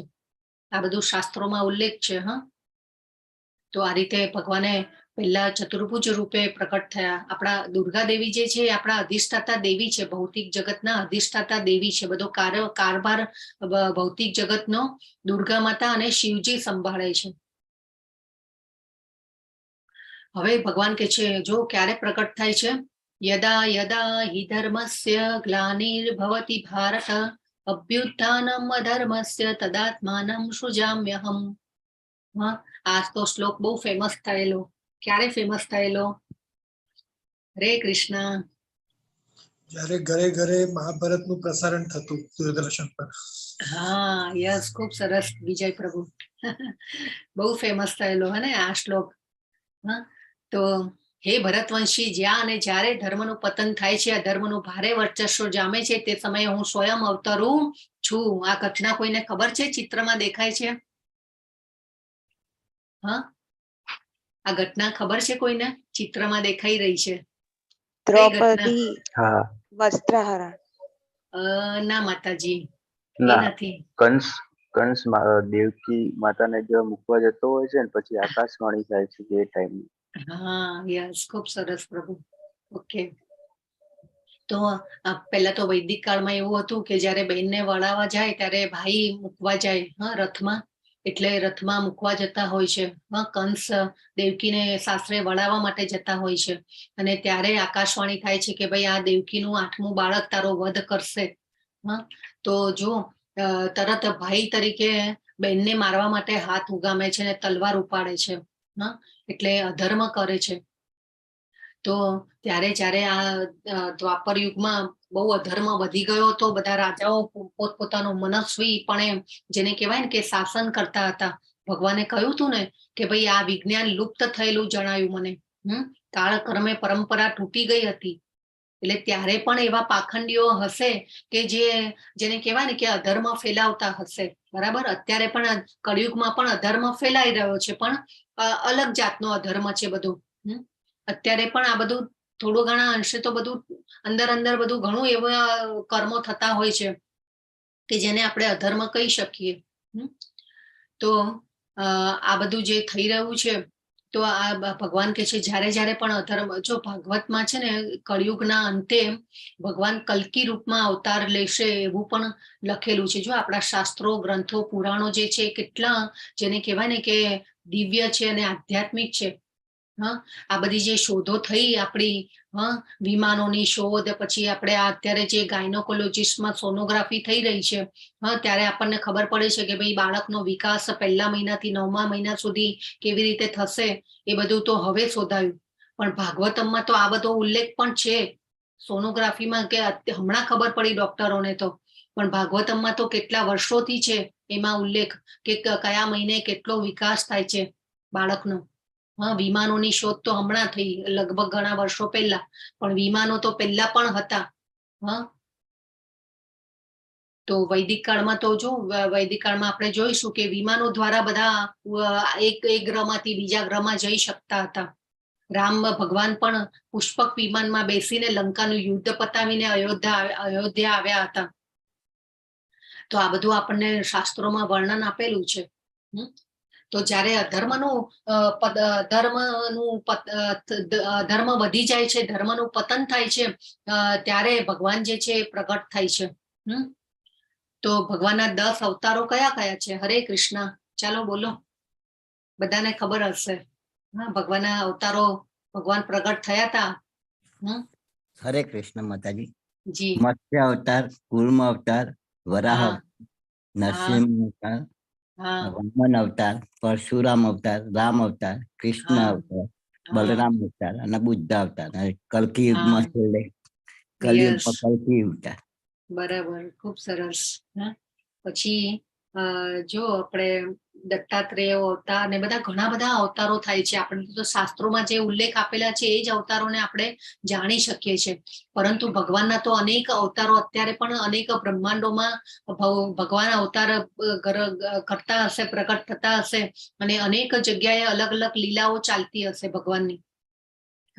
તો આપણને તો આ શાસ્ત્રોમાં જે ઉલ્લેખ છે એ બધા ખબર છે આપણને અવતારો. તો આ રીતે જો બધા અવતારો, નૃષિ અવતાર પણ ભગવાને પ્રહલાદને બચાવવા માટે લીધો હતો, વામન અવતાર, પરશુરામ અવતાર, પછી હિરણ્યાક્ષને મારવા માટે ભગવાને વરાહ અવતાર લીધેલો. તો આ બધા અવતારોની કૂર્મ અવતાર, મત્સ્ય અવતાર, કલ્કી અવતાર, બુદ્ધ અવતાર, પછી દત્તાત્રેય અવતાર પણ ભગવાને લીધેલો છે. કપિલ મુનિ તરીકે પણ ભગવાન આવેલા છે. તો આ બધા જે અવતારો છે, ભગવાન કેમ પ્રગટ થાય છે? જ્યારે ધર્મનું પતન થાય, અધર્મનું વર્ચસ્વ જામે, ત્યારે ભગવાન પ્રગટ થાય છે. તો કળિયુગમાં ભગવાન કેવી રીતે આવેલા? ચૈતન્ય મહાપ્રભુ તરીકે આવ્યા હતા. અને મહામંત્રના જપ યજ્ઞનું મહિમા સમજાવીને ભગવાન ગયા. અને બીજું કેમ આવે છે ભગવાન? પરિત્રાણાય સાધુનામ વિનાશાય ચ દુષ્કૃતામ ધર્મ સંસ્થાપનાર્થાય સંભવામી યુગે યુગે. ભક્તોનો ઉદ્ધાર કરવા અને દુષ્ટોનો વિનાશ કરવા તથા ધર્મના સિદ્ધાંતોને પુનઃ સ્થાપિત કરવા માટે હું સ્વયં દરેક યુગમાં પ્રગટ થાઉં છું. જો ભગવાન જ્યારે ભક્તોનો ઉદ્ધાર કરવા માટે, આ જો ભગવાનને આપણને મારવા હોય કે કંઈ કરવું હોય તો ભગવાનનું તો આંખના પલકારાનું કામ છે. હમણાં જોયો ક્યાં આપણે ભૂકંપ આવ્યો તો, બહુ મોટો ભૂકંપ આવ્યો. પછી કે આપણે ઘણીવાર આપણે પહેલા પણ થોડા 2-4 વર્ષ પહેલા કેદારનાથનું પૂર આવેલું, કેવા લોકો તણાઈ ગયા હતા. કેવા મૃત્યુ થયા હતા બધા. પૂર આવે, વાવાઝોડા આવે. આપણને મારવા હોય ને તો ભગવાનને આવવાની જરૂર નથી. પરંતુ કંસ, રાવણ, એ લોકો કેવા હતા? શક્તિશાળી હતા, કે જેને ભગવાન જ મારી શકે. હા, ભગવાન જ એનો વધ કરી શકે અને ભક્તોનો ઉદ્ધાર એ ટાઈમે કરી શકે, એટલા માટે ભગવાન પ્રગટ થાય છે. બાકી તો આપણા બધા જીવાને તો મારવું હોય તો ભગવાનના આંખના પલકારાનું કામ છે. હા, ખાલી ભગવાન વિચાર કરે ને કે આનું મૃત્યુ નિશ્ચિત છે તો ભગવાન તો તરત એટલે આપણો જન્મ અને મૃત્યુ જે છે ને એ આપણા હાથમાં નથી, ભગવાનના હાથમાં છે. આપણા કર્મના બંધનો પૂરા થાય અને પાછા આપણા આ જીવનમાં નવા કર્મો ઉભા કર્યા હોય, બંધનો ઉત્પન્ન કર્યા હોય એટલે પાછું નવું શરીર મળે અને એ પ્રમાણે ચક્ર જે છે એ ચાલતું જ રહે. હા, એટલા માટે આપણે સમજી જવાની જરૂર છે કે મનુષ્ય જીવનનો ધ્યેય શું છે. આપણે આત્મા નથી, આપણે શરીર નથી, આપણે આત્મા છીએ અને આત્માને પોષણ આપવાનું છે. જેમ જેમ આત્માને પોષણ આપીશું એમ એમ આપણો જે સંબંધ જે છે ભગવાનનો ગાઢ થતો જશે, ભગવાન સાથેનો સંબંધ. અને આપણા કલ્મશો દૂર થાય, કર્મો બળે ભગવાનનું નામ લેવાથી, અને આપણી આધ્યાત્મિક પ્રગતિ આપણે કરતા જઈએ. તો કૃષ્ણને જાણવાના ફાયદા શું? બોલો, કૃષ્ણને જાણવાથી શું થાય? લખજો ચેટમાં, જે લખી શકતા હોય બધા. તો હવે આપણે આગળ જઈએ. આજે 3જા અધ્યાયનું પણ હતું રિપીટેશન ને આપણે આ લીધું એટલે થોડો ટાઈમ હું તમારો વધારે લઈશ, 15-20 મિનિટ. હે અર્જુન, જે મનુષ્ય મારા પ્રાગટ્ય તથા કર્મોની દિવ્ય પ્રકૃતિને જાણે છે તે આ શરીરને ત્યજ્યા પછી આ ભૌતિક જગતમાં ફરીથી જન્મ લેતો નથી, પરંતુ મારા સનાતન ધામને પામે છે. જન્મ કર્મ ચ મે દિવ્યમ એવમ યો વ્યક્તિ તત્વતઃ ત્યક્ત્વા દેહમ પુનર્જન્મ નૈતિ મામેતિ સોર્જુન. જો આ શ્લોક ખૂબ મહત્વનો છે. ભગવાન જે છે આપણા કરતા અલગ છે અને ભગવાનની આ જન્મ અને કર્મ જે છે એ દિવ્ય છે, આધ્યાત્મિક છે. અને આ જો આપણે સમજી લીધું તો ભગવાન કહે છે કે પુનર્જન્મ પામતો નથી, આ શરીરને ત્યજ્યા પછી ભૌતિક જગતમાં ફરીથી જન્મ લેતો નથી, પરંતુ મારા સનાતન ધામને પામે છે. તો ભગવાનનું સનાતન ધામ છે ક્યાં ભાઈ? ભગવાન તો કે છે કે મારા સનાતન ધામને પામે છે. તો એ આપણે કાલે જોઈશું કે ભગવાનનું ધામ ક્યાં છે, ભગવાન ક્યાં રહે છે.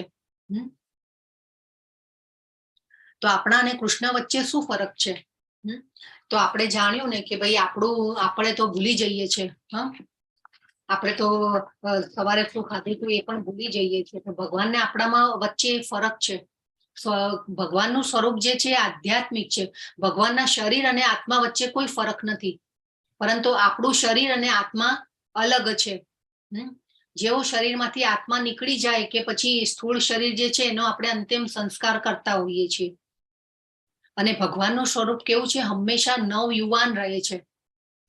ભગવાનનો કોઈ દિવસ તમે વૃદ્ધાવસ્થામાં જોયો, આમ ફોટો જોયો કોઈ એવો કે ભગવાન વૃદ્ધ થયા હોય? યુદ્ધ જયારે લડવા કુરુક્ષેત્રમાં આવ્યા ભગવાન, ત્યારે પણ ભગવાન એકદમ જેને કહેવાય ને કે 16 વર્ષના યુવાન જેવા તરુણ જે હતા. ભગવાન ક્યારેય વૃદ્ધ થતા નથી. આપણે તો આપણું જે સ્વરૂપ છે એ કામ ચલાવવું હોય. આપણો નાનપણનો ફોટો જોયો હોય, મોટા થઈએ આપણું શરીર ઘડપણ, જન્મ મૃત્યુ જરા વ્યાધિ. જરા એટલે ઘડપણ. તો એ ઘડપણમાં પણ આપણો ફોટો અલગ હોય, નાના હોઈએ ત્યારે અલગ હોય, યુવાનીમાં અલગ હોય. તો એ જન્મ મૃત્યુ જરા વ્યાધિ આપણને લાગે છે, પણ ભગવાનને એવું કંઈ હોતું નથી. ભગવાન હંમેશા એમનું સ્વરૂપ આધ્યાત્મિક છે. ભગવાન એમની ઇન્દ્રિયોથી કંઈ પણ કાર્ય કરી શકે છે. આપણે કાલે વાત થઈ હતી તે ભગવાન જે છે આંખોથી જમી પણ શકે છે. ભગવાન કાનથી જોઈ પણ શકે છે. તો આ રીતે ભગવાન જે છે એમનું સ્વરૂપ જે છે એ આધ્યાત્મિક છે. તેમના શરીર અને આત્મા વચ્ચે કોઈ ફરક હોતો નથી. અને ભગવાન જે છે એ માયાના નિયંત્રક છે. દૈવી એશા ગુણમયી માયા મમ માયા દુરત્યયા. તો ભગવાન જે છે માયાના કંટ્રોલર છે. જો સત્વગુણ, રજોગુણ અને તમોગુણ, એને ત્રિગુણી માયા કહેવામાં આવે છે. અને એ માયાના અધિષ્ઠાતા છે ભગવાન.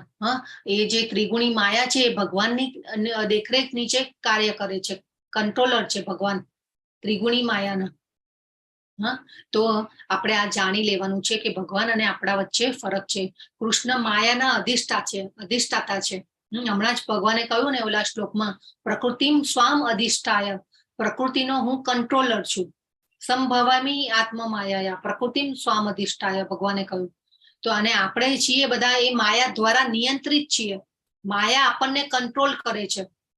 હા, પરંતુ માયાને કોણ કંટ્રોલ કરે છે? ભગવાન કરે છે. ગરમી, ઠંડી, સુખ, દુઃખ, જન્મ, મૃત્યુ, હા, એ બધામાં આપણે ફસાયેલા છીએ, સત્વગુણ, રજોગુણ અને તમોગુણમાં. તો ભગવાન અને આપણા વચ્ચે આ ફરક છે. ભગવાનનું શરીર આધ્યાત્મિક છે, આપણું શરીર ભૌતિક છે. આપણું શરીર પંચ મહાભૂતોમાંથી બનેલું છે. કયા છે પંચ મહાભૂતો? હરે કૃષ્ણ. આકાશ, અગ્નિ, પાણી, જમીન અને પાંચમું વાયુ. હા, પૃથ્વી, જળ, અગ્નિ, વાયુ અને આકાશ. તો એ 5 તત્વોથી આપણું શરીર બનેલું છે. આપણું એને સ્થૂળ શરીર કહેવાય. પણ ભગવાનનું શરીર જે છે એ આધ્યાત્મિક છે. હા, ભગવાનના આત્મા અને શરીરમાં કોઈ તફાવત નથી. અને આને આપણે જોયું કે કૃષ્ણ માયાના નિયંત્રક છે અને આપણે માયા દ્વારા નિયંત્રિત છીએ. તો હવે ભગવાન કહે છે, આસક્તિ, ભય તથા ક્રોધથી મુક્ત થઈને મારામાં સંપૂર્ણ રીતે લીન થઈને અને મારું શરણ લઈને અનેક મનુષ્યો ભૂતકાળમાં મારા વિશેના જ્ઞાનથી પવિત્ર થયા છે અને એ રીતે બધા મારા દિવ્ય પ્રેમને પામ્યા છે. જો એક રીતે આ શ્લોકમાં ભગવાન આપણને અપીલ કરી રહ્યા છે કે આવા ભય અને ક્રોધમાંથી, આસક્તિ એટલે અટેચમેન્ટ, અટેચમેન્ટમાંથી સંપૂર્ણ મુક્ત થઈને અને મારું શરણ લઈને અનેક મનુષ્યો ભૂતકાળમાં મારા વિશેના જ્ઞાનથી પવિત્ર થયા છે ને મારા સુધી પહોંચ્યા છે. એટલે આ ભગવાન આપણને અહીંયા અપીલ કરી રહ્યા છે કે ભાઈ મારા બાળકો, તમે પણ આવી જાઓ મારી પાસે. મારા ધામમાં તો જેને કહેવાય ને કે બધું જ છે. કૃષ્ણ કેવી રીતે વળતર આપે છે? આપણે કૃષ્ણની ભક્તિ કરીએ તો ભગવાન આપણને કેવી રીતે વળતર આપે, એવું એ ભગવાન હવે સમજાવશે. તો ભગવાન કહે છે, યે યથા મામ પ્રપદ્યન્તે તાંસ તથૈવ ભજામ્યહમ. જેઓ જેવી રીતે મને શરણાગત થાય છે તે પ્રમાણે જ હું તેમને ફળ આપું છું. હે પાર્થ, સર્વ મનુષ્યો મારા માર્ગનું જ સર્વથા અનુસરણ કરે છે. જો આ ગોપ બાળકો, ગાયો, પછી ગોપીઓ, ગોપ સખાઓ ભગવાનના એ કેવી અનન્ય ભક્તિ કરી હશે કે ભગવાન સાથેનો સહવાસ મળ્યો છે આધ્યાત્મિક જગતમાં. ભગવાનની સાથે રહેવાનો મોકો પામ્યા છે. એવા કેવા પુણ્ય કાર્યો કર્યા હશે અને ભક્તિ કરી હશે, અનન્ય ભક્તિ કરી હશે. અને ગાય, ભગવાનને તો ગો બ્રાહ્મણ હિતાય ચ કયા છે. તો ગાયો જે છે ને એ ભગવાનની શક્તિ છે. અત્યારે આપણે જોઈએ છીએ કે ગાયોના કતલખાના ચાલી રહ્યા છે ને ઓફિશિયલ તો ચાલતા જ હોય છે, પણ અનઓફિશિયલ બી કેટલા બધા ચાલતા હશે. તો આ બધું ન થવું જોઈએ. આ જે છે ને પ્રકૃતિના કાયદાનો ભંગ કરી રહ્યા છીએ આપણે અને ભગવાનના કાયદાઓનો ભંગ કરી રહ્યા છીએ. આજકાલ ખેડૂતો પણ જુઓ, આપણા જીભના સ્વાદ ખાતર ખાલી જેને કહેવાય ને કે ગાય દૂધ વધારે આપે એના માટે જેને કહેવાય ને કે હોર્મોન્સના ઇન્જેક્શન આપી અને ગાયોને દૂધ પણ વધારે આપે એ પ્રમાણે માટે કેટલું જેને કહેવાય ને કે ગાયોને હેરાન કરવામાં આવે છે. પશુ પક્ષીઓ જે કોઈ પણ છે ને એ બધા જ ભગવાનના બાળકો છે. 84 લાખ યોની ભગવાને બનાવી છે. ભગવાન કહેશે આગળ, અહમ બીજ પ્રદ પિતા, બીજ આપનારો પિતા હું છું. તો આગળ આપણે જાણીશું. એટલે ભગવાન કહે છે કે જેઓ જેવી રીતે મને શરણાગત થાય છે, આપણી કેટલી શરણાગતિ છે એ પ્રમાણે ભગવાન આપણને ફળ આપે છે. આપણી પાત્રતા મુજબ ભગવાન ફળ આપતા હોય છે. આપણે જોયું હતું ને, ફળ આપવાનો અધિકાર ભગવાન પાસે છે. એટલે એ ફળમાં શું આપે ભગવાન? ધન સંપત્તિ આપે, સુખ આપે, શક્તિ આપે, કાર્ય કરવાની સામર્થ્ય આપે, બધું જ આપે ભગવાન. પણ પછી જો આપણે ખાલી આપણી ઇન્દ્રિય તૃપ્તિ કરવામાં આપણે રચ્યા પચ્યા રહીએ, ભગવાને કહ્યું ને કે પ્રકૃતિનો હું અધિષ્ઠાતા છું. તો આપણા માટે કેટલી બધી ભગવાને વ્યવસ્થા કરી છે, સૂર્યપ્રકાશ, પાણી, અગ્નિ. તો અને એ બધાનો આપણે ઉપયોગ કરી રહ્યા છે. કોઈ દિવસ ભગવાને ભાડું માંગ્યું આપણી પાસેથી કે ભાઈ આજે તે આટલા સૂર્યપ્રકાશનો જેને કહેવાય ને કે તે યુઝ કર્યો તો ચલ ભાડું આપ મને? એવું ક્યારે ભગવાન તો કહેતા નથી આપણને. તો ભગવાનને આપણે સમય આપવાનો છે, ભગવાનની સેવા કરવાની છે. અને ભગવાન ભાવના ભૂખ્યા છે હંમેશા. તો આપણે કૃષ્ણને જાણીએ તો શું થાય? ધીરે ધીરે આપણામાં શ્રદ્ધા આવતી જાય. શ્રદ્ધા આવે એટલે આપણે ભક્તોની સાથેનો સંગ કરીએ. તમે બધા કેમ આવ્યા આ જ્ઞાનમાં? આપણે બધા એકબીજાની સાથે ચર્ચા કરી રહ્યા છીએ, તો આપણે શું કરી રહ્યા છીએ? ભક્તો સાથે સંગત કરી રહ્યા છીએ. અને એ પછી ભજન ક્રિયા એટલે કે આ બધા જ્ઞાનની ચર્ચા કરી રહ્યા છીએ. ભજન ક્રિયા એટલે કે એવું નહીં કે ખાલી ભજન ગાવા, આપણે આ જ્ઞાનની ચર્ચા કરી રહ્યા છીએ તો એ પણ ભજન ક્રિયા થઈ. અને એ આપણે કરીએ તો શું થાય? આપણે જે જાણતા અજાણતા જે ખરા ખોટા કામો કરી લેતા હોઈએ છીએ, ઘણી વાર અનર્થ કરી બેસતા હોઈએ છીએ, તો એ ધીરે ધીરે ધીરે કરીને ઓછા થાય. જેમ જેમ આપણે જપ યજ્ઞ કરતા જઈએ, જે ભગવાનને ભોગ લગાવીએ, ભગવાનની સેવા પૂજા અર્ચના કરીએ, એમ એમ આપણા જે કર્મો જે છે ને એ બળે. અને આપણા શરીરના અંદરના કલ્મશો પણ ઓછા થાય. ભગવાન આપણામાં નમ્રતા આવતી જાય, આપણામાં દૈવી ગુણોનો વિકાસ થાય. એ આપણે 16મા અધ્યાયમાં જોઈશું. અને એ પછી આપણે ધીરે ધીરે આપણામાં સ્થિરતા આવતી જાય. આપણી બુદ્ધિ જે છે દ્રઢ નિશ્ચય વાળી થતી જાય. અને એ પછી ભગવાનના કાર્યમાં આપણને આનંદ આવતો જાય. સ્થિરતા આવે. એ પછી ધીરે ધીરે આપણને સ્વાદ આવે. જો તમે જોજો, આધ્યાત્મિક કાર્ય તમે જે કંઈ પણ કરશો ને એમાં તમને હંમેશા આનંદ આવશે. પણ આ ભૌતિક જગતનું કોઈ કાર્ય હોય કે કોઈ કર્મ કરવામાં આપણને ઘણીવાર આપણે ફેડઅપ થઈ જતા હોઈએ કે બસ હવે બહુ થયું, કંટાળો આવે છે. ઘણીવાર આપણે જોયું છે. પણ તમે જોજો, ભગવાનનું તમે જે કંઈ પણ કામ કરશો ને એમાં તમને આનંદ આવશે. તો એ આનંદને આપણે લેવાનું છે. અને એ પછી આપણે ધીરે ધીરે ભગવાન સાથે આપણું જોડાણ થતું જાય જેમ જેમ, અને એમ આપણને ભગવાન ઉપર ભાવ આવતો જાય. ભગવાન સાથેનો આપણો સંબંધ જે છે એ ગાઢ થતો જાય. અને એ પછી પ્રેમની અનુભૂતિ થતી જાય આપણને. ભગવાન એવા અનુભવો કરાવે આપણને કે આપણને જેને કહેવાય ને કે ભગવાન સાથેનો આપણે ભાવ જે છે વધારે વધતો જ જાય, શ્રદ્ધા વધતી જાય, વિશ્વાસ વધતો જાય. અને આ ભક્તિ રસામૃત સિદ્ધુમાં રૂપ ગોસ્વામીએ આ શ્લોક દ્વારા આ જેને કહેવાય ને કે આ 8, 9 આ સેવા પ્રકાર કયા છે કે ભક્તિ આપણે કરીએ ભગવાનની, કૃષ્ણની, તો આ રીતે આપણું જેને કહેવાય ને કે આધ્યાત્મિક પ્રગતિ થતી જાય આપણી. તો જો હવે આ જે છે ભક્તિ સેવાના 9 પ્રકાર છે કે આપણે ભગવાનને કેવી રીતે શરણાગત થઈ શકીએ. તો આ છે, કોઈને શ્લોક યાદ છે? હરે કૃષ્ણ. આમાં લખેલું છે. ચલો, 9ધા ભક્તિના પ્રકાર છે શ્રવણમ, કીર્તનમ, સ્મરણમ, પાદસેવનમ, અર્ચનમ, વંદનમ, દાસ્યમ, સાખ્યમ અને નિવેદનમ. તો આ જે છે આ રીતે ભગવાનને આપણે શરણાગત થઈ શકીએ. કે ભગવાનની ભક્તિ, ભગવાને તો કહ્યું કે તું મને શરણાગત થા તો હું તને ફળ આપીશ. આગળના શ્લોકમાં કહ્યું ભગવાને. તો પછી ભગવાને શરણાગત કેવી રીતે થવું? તો એમાં શ્રવણમ જે છે, સાંભળવું, એ ખૂબ અગત્યનું છે. જેમ જેમ આપણે ભગવાન વિશે સાંભળતા જઈએ એમ એમ આપણને શ્રદ્ધા આપણી વધતી જાય. શ્રદ્ધા વધે એટલે આપણામાં જેને કહેવાય ને કે સ્થિરતા આવે, ભાવ આવે. આપણા અનર્થ જે કાર્યો હોય એ છૂટતા જાય બધા. તો એ રીતે શ્રવણમ જે છે, શ્રવણમ એટલે સાંભળવું, એ બહુ ખૂબ અગત્યનું છે. તો જો શ્રવણમમાં કોણ છે? હરે કૃષ્ણ. આ શ્રવણમમાં કોણ જ્ઞાન લઈ રહ્યા છે? સુખદેવ મુનિ. સુખદેવ મુનિ જ્ઞાન આપી રહ્યા છે પરીક્ષિત મહારાજને. ખૂબ સરસ માતાજી.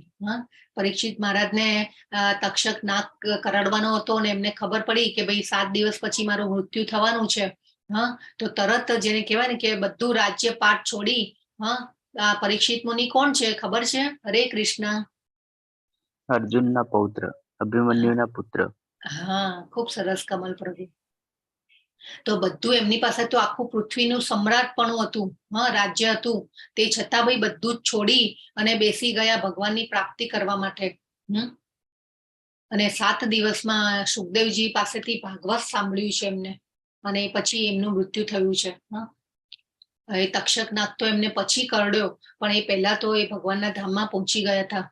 એમના આત્માને એમને એવી રીતે છોડી દીધેલો. ત્યારે તો એ યોગ શક્તિ દ્વારા એ એવી રીતે જે ઋષિ હોય કે જે પણ કંઈ હોય એ લોકો એમના ઈચ્છા મૃત્યુનું વરદાન પણ એ ઘણીવાર હોય છે ઘણાને, કે એમના ઈચ્છા પ્રમાણે એ પ્રાણને છોડી શકે. બહાર કાઢી શકે આત્માને અને પ્રાણ શક્તિને છોડી શકે. તો એ શ્રવણમ. પછી કીર્તનમમાં કોણ છે? હરે કૃષ્ણ. મીરાબાઈ. મીરાબાઈ. પછી સ્મરણમમાં કોણ છે? જૂની બેચના કોઈ હશે, એમને યાદ હશે. હરિદાસ ઠાકુર છે. આપણા ઇસ્કોન સંસ્થાના મેઇન આચાર્ય છે હરિદાસ ઠાકુર. એ પછી પાદ સેવનમમાં તો બધાને ખબર છે. ચલો આ કોણ? આ બોલો, નવા પાર્ટિસિપન્ટ્સ માંથી કોઈ બોલો, આ કોણ છે? કે જે ભગવાનની ચંપી કરી રહ્યા છે પગની? માતા લક્ષ્મી. માતા લક્ષ્મી. ખૂબ સરસ વિજય પ્રભુ. તો આ રીતે પણ ભગવાનને આપણે ભજી શકીએ છીએ. અર્ચનમમાં કોણ છે? અર્ચનમમાં ખબર છે? અર્ચનમમાં પૃથુ મહારાજ છે. પછી વંદનમમાં કોણ છે? પ્રહલાદ. યસ, પ્રહલાદ મહારાજ તો છે, પણ અહીંયા ધ્રુવ મહારાજ નો ફોટો છે. પ્રહલાદ મહારાજ પણ આપણે કહી શકીએ વંદનમમાં. ઓકે. યસ. પછી દાસ્યમ. ચલો દાસ્યમમાં કોણ છે? નવા પાર્ટિસિપન્ટ માંથી હનુમાનજી. અને પછી સાખ્યમમાં કોણ છે? અર્જુનજી. અર્જુનજી. અને આત્મનિવેદનમાં આત્મનિવેદનમાં કોણ છે? ખબર છે? બલી મહારાજ. વામન સ્વરૂપે આવ્યા હતા ને ભગવાન. તો આ રીતે આત્મનિવેદન કર્યું હતું એમને. ત્રીજો પગ ભગવાનને કહ્યું કે ત્રીજો પગ મારા માથા ઉપર જ મૂકી દો, અને આખું શરીર પણ સોંપી દીધું. તો આ રીતે આપણે ભક્તિ કરી શકીએ. તો ભગવાન કે છે આ જગતમાં મનુષ્યો સકામ કર્મમાં સિદ્ધિ ઈચ્છે છે, ને તેથી તેઓ દેવોને પૂજે છે. નિસંદેહ આ જગતમાં મનુષ્યોને સકામ કર્મના ફળ જલ્દી પ્રાપ્ત થાય છે. જો હંમેશા દેવો જે છે ને એ જલ્દી ફળ આપતા હોય, એટલે આપણે હવે સકામ કર્મ એટલે આપણે સમજી ગયા છે. ચલો સકામ કર્મ એટલે શું? હરે કૃષ્ણ. જે કામ આપણા શરીરની ઈચ્છા માટે કરીએ છીએ એ સકામ કર્મ કહેવાય. ખૂબ સરસ પ્રભુ. બરાબર છે. પણ આપણી સાથે ઈચ્છાઓ પણ જોડાયેલી હોય છે, આપણા સ્વાર્થ જોડાયેલા હોય છે. બરાબર ને? આપણે ભગવાનને આપણે પૂજીએ, આપણે કહીએ. જો અત્યારે સૂર્યદેવની આપણે કોઈને ઘણીવાર બહુ એકદમ રોગ થઈ ગયા હોય તો એ રોગમાંથી મુક્ત થવા માટે સૂર્યની ઉપાસના કરતા હોય છે. બરાબર. પછી ધન સંપત્તિ માટે લક્ષ્મીજીની પૂજા કરતા હોય છે. આજકાલ આપણે જોયું છે વૈભવ લક્ષ્મીનું વ્રત બહુ પ્રચલિત થયું છે, અને બધા ઘણા કરતા હોય છે. પછી વિઘ્નહર્તા ગણેશજીની પૂજા, પછી જ્ઞાન અને વિદ્યા માટે સરસ્વતીની પૂજા, માતાની. પછી વિષ્ણુ ભગવાનની પૂજા. તો આ બધા દેવો પણ જે છે ને એ ભગવાનના સહાયક અંગો છે, ભગવાનમાંથી જ પ્રગટ થયેલા છે. બરાબર છે. અને દેવો જે છે હવે સકામ કર્મ એટલે આપણી ઈચ્છા અને સ્વાર્થ માટે કરેલા કર્મો, એને સકામ કર્મ કહેવાય. અને આપણે બધા કેવું શું કરીએ કે જઈએ દેવો પાસે, અને શિવજી તો બહુ ભોળા છે, તરત જ ફળ આપી દે. એટલે હંમેશા જે અસુર જે હતા બધા વૈદિક કાળમાં, બધા અસુરો એ શિવજીની પૂજા બહુ કરતા હતા. ભસ્માસુર જે છે એને શિવજીની આરાધના કરેલી. રાવણ જે છે એ પણ શિવજીના ભક્ત હતા. આસુરી વૃત્તિ હતી. ભગવાનના સ્વચરી એવા લક્ષ્ય સીતા માતાને ઉપાડી જવાની હિંમત કરેલી. તો એટલે શિવજીની ભક્તિ બહુ કરે. તો આપણે બધાને પણ એવું હોય ને કે ભાઈ આટલા હું નાળિયેર ચડાવીશ ને, મારા દીકરાને પાસ કરી નાખશો તો હું આટલી મીઠાઈ ચડાવીશ ને. આપણા તો કેવા બધા ભગવાનને પણ આપણે ઘણીવાર લાંચ, દેવોને પણ લાંચ રૂશ્વત આપતા હોઈએ છીએ, હે ને? એ તમે મારું આટલું કામ પતાવી દો તો હું તમને આટલું કરીશ, હું આ નહીં ખાવું, આ વર્ષે હું આ કરીશ, હું આ નહીં ખાવું. બાધા અખડીઓ રાખતા હોય છે, કેટલું. પણ ભગવાન અહીંયા કહી રહ્યા છે કે સકામ કર્મોમાં સિદ્ધિ ઈચ્છે છે મનુષ્યો. આ બધું કરીએ એ શું થયું કહેવાય? આપણું સકામ કર્મ થયું કહેવાય. એટલે આપણે દેવોને પૂજીએ છીએ કે ભાઈ આપણને ફળ જલ્દી જોઈતું હોય છે, એટલે માટે ભગવાન કે છે આ જગતમાં મનુષ્યોને સકામ કર્મના ફળ જલ્દી પ્રાપ્ત થાય છે. અને ભગવાન આગળ પણ કહેશે કે ભાઈ આ જે દેવતાઓની પૂજા છે ને એ પણ અવિધિ પૂર્વકની કહેવાય છે. એ આપણે શ્લોક દ્વારા સમજીશું. ભગવાન કે છે ભૌતિક પ્રકૃતિના 3 ગુણો તથા તેમની સાથે સંકળાયેલા કર્મ અનુસાર માનવ સમાજના 4 વર્ણોની રચના મેં કરી છે. જો આ બધી જે રચના જે છે વર્ણ વ્યવસ્થા અને આશ્રમ વ્યવસ્થા એ ભગવાને કરેલી છે. હા, અને ભગવાને કેવી રીતે કરેલી છે? ગુણ કર્મ વિભાગશઃ ચાતુર્વર્ણ્ય મયા સૃષ્ટમ ગુણ કર્મ વિભાગશઃ. એટલે ગુણો અને કર્મો પ્રમાણે ભગવાને આ 4 વર્ણોની સ્થાપના કરી છે કે સમાજમાં કાયદો અને વ્યવસ્થા જળવાય. પરંતુ અત્યારે તો કેટલા ધર્મ ભેદ, જાતિ ભેદ, હું ભારતીય છું ને હું અમેરિકન છું ને આ મારા ગામ વાળા ને આ મારા પડોશી ને આ મારા સગાવાલા ને કેટલું બધું આપણે તો ડિફરન્શિએટ કરીએ છીએ. પણ ભગવાને તો કર્મ પ્રમાણે. ત્યારે વૈદિક કાળમાં એવું હતું કે જે બ્રાહ્મણ હોય, જે બાળક હોય, હવે એનામાં બ્રાહ્મણના ગુણો હોય કે ભાઈ વેદોનું, શાસ્ત્રોના જ્ઞાન લેવામાં એની રુચિ હોય તો એને શાસ્ત્રોનું જ્ઞાન આપવામાં આવતું, વેદોનું જ્ઞાન આપવામાં આવતું. અને એ પછી એ બીજા બાળકોને પાછું, હવે ગુરુ દ્રોણનું આપણે દ્રષ્ટાંત જોયું હતું કે એ બ્રાહ્મણ હતા અને જ્ઞાન આપતા, પાંડવોને કૌરવોને જ્ઞાન આપતા હતા. તો એવી રીતે બ્રાહ્મણ એટલે ગુણ અને કર્મ પ્રમાણે ભગવાને આ બધા વિભાગો પાડ્યા છે. એ પછી આવે છે ક્ષત્રિય. તો ક્ષત્રિયનો ગુણધર્મ, શું છે? પ્રજાનું રક્ષણ કરવું. અને એ પ્રજાની રક્ષણ કરવા માટે કોઈને પણ મારી પણ શકે એવો એ ક્ષત્રિય પ્રજાને એટલો હક હતો. એ પછી વૈશ્ય એટલે કે વેપારી પ્રજા. અને વેપારી પ્રજામાં ત્યારે એ વૈદિક કાળમાં પશુપાલનનો વ્યવસાય જેને કહેવાય ને કે ખૂબ મહત્વનો હતો. લોકો ગાયો દાનમાં આપતા હતા. ગાયોનો પશુપાલન વ્યવસાય જેને કહેવાય ને કે ખૂબ હતો. કેમ કે ગાયનું દૂધ જે છે પોષણ આપનારું છે. ગાય આપણી જેને કહેવાય ને કે આપણા ગાયનું પોષણ, ગાયનું છાણ, ગૌમૂત્ર એ બધું શાસ્ત્રોમાં એને પવિત્ર કહેલું છે. તો પહેલાના તો ઘરોમાં પણ ગાયના લીપણથી છાણથી ગાયનું લીપણ કરવામાં આવતું, ગાયના છાણથી ઘરોમાં. અને એવા ઘરો હતા. એ પછી આવે છે ક્ષુદ્ર એટલે કે શ્રમિક વર્ગ, કે એને આ બધા વર્ગોની સેવા કરી અને પછી હેલ્પ કરવાની. એ રીતે આ રીતે ભગવાન કે ભાઈ એવા ગુણો ન દેખાય કે ભાઈ આ બ્રાહ્મણ બની શકે. ક્ષત્રિયોને શસ્ત્ર વિદ્યા ને બધું શીખવાડવામાં આવે. વૈદિક કાળમાં તો ગુરુકુળમાં ભણાવવામાં આવતા બાળકોને. તો એ રીતે ભગવાને આ બધા વિભાગો કરેલા છે કે સમાજમાં કાયદો અને વ્યવસ્થા જળવાય. તો ભગવાન શું કે છે? હું આ વ્યવસ્થાનો સ્રષ્ટા છું, એટલે કે સર્જન કરતા છું. અને આ અધિકારી હોવાથી હું અકર્તા છું એમ તું જાણ. ભગવાનને આ બધી કોઈ વ્યવસ્થાથી લીંપાતા નથી. ભગવાન કોઈ કર્મથી લીંપાતા નથી, કેમ કે ભગવાનના જન્મ અને કર્મો દિવ્ય છે, આધ્યાત્મિક છે. આ બધું આપણા માટે વ્યવસ્થા કરેલી છે ભગવાને. એટલા માટે આપણે શાસ્ત્રોના નિયમોને અને ભગવાનના કાયદાઓને આપણે ફોલો કરવા જોઈએ. તો ભગવાને કેમ આ બધી જાતિ વ્યવસ્થાને બધું બનાવ્યું? તો ભગવાન કે છે મને કોઈ કર્મ પ્રભાવિત કરતું નથી અને મને કર્મના ફળની આકાંક્ષા પણ નથી. જે મનુષ્ય મારા વિશેના આ સત્યને જાણે છે તે પણ કર્મોના ફળ દ્વારા બદ્ધ થતો નથી. જો શું કહ્યું ભગવાને?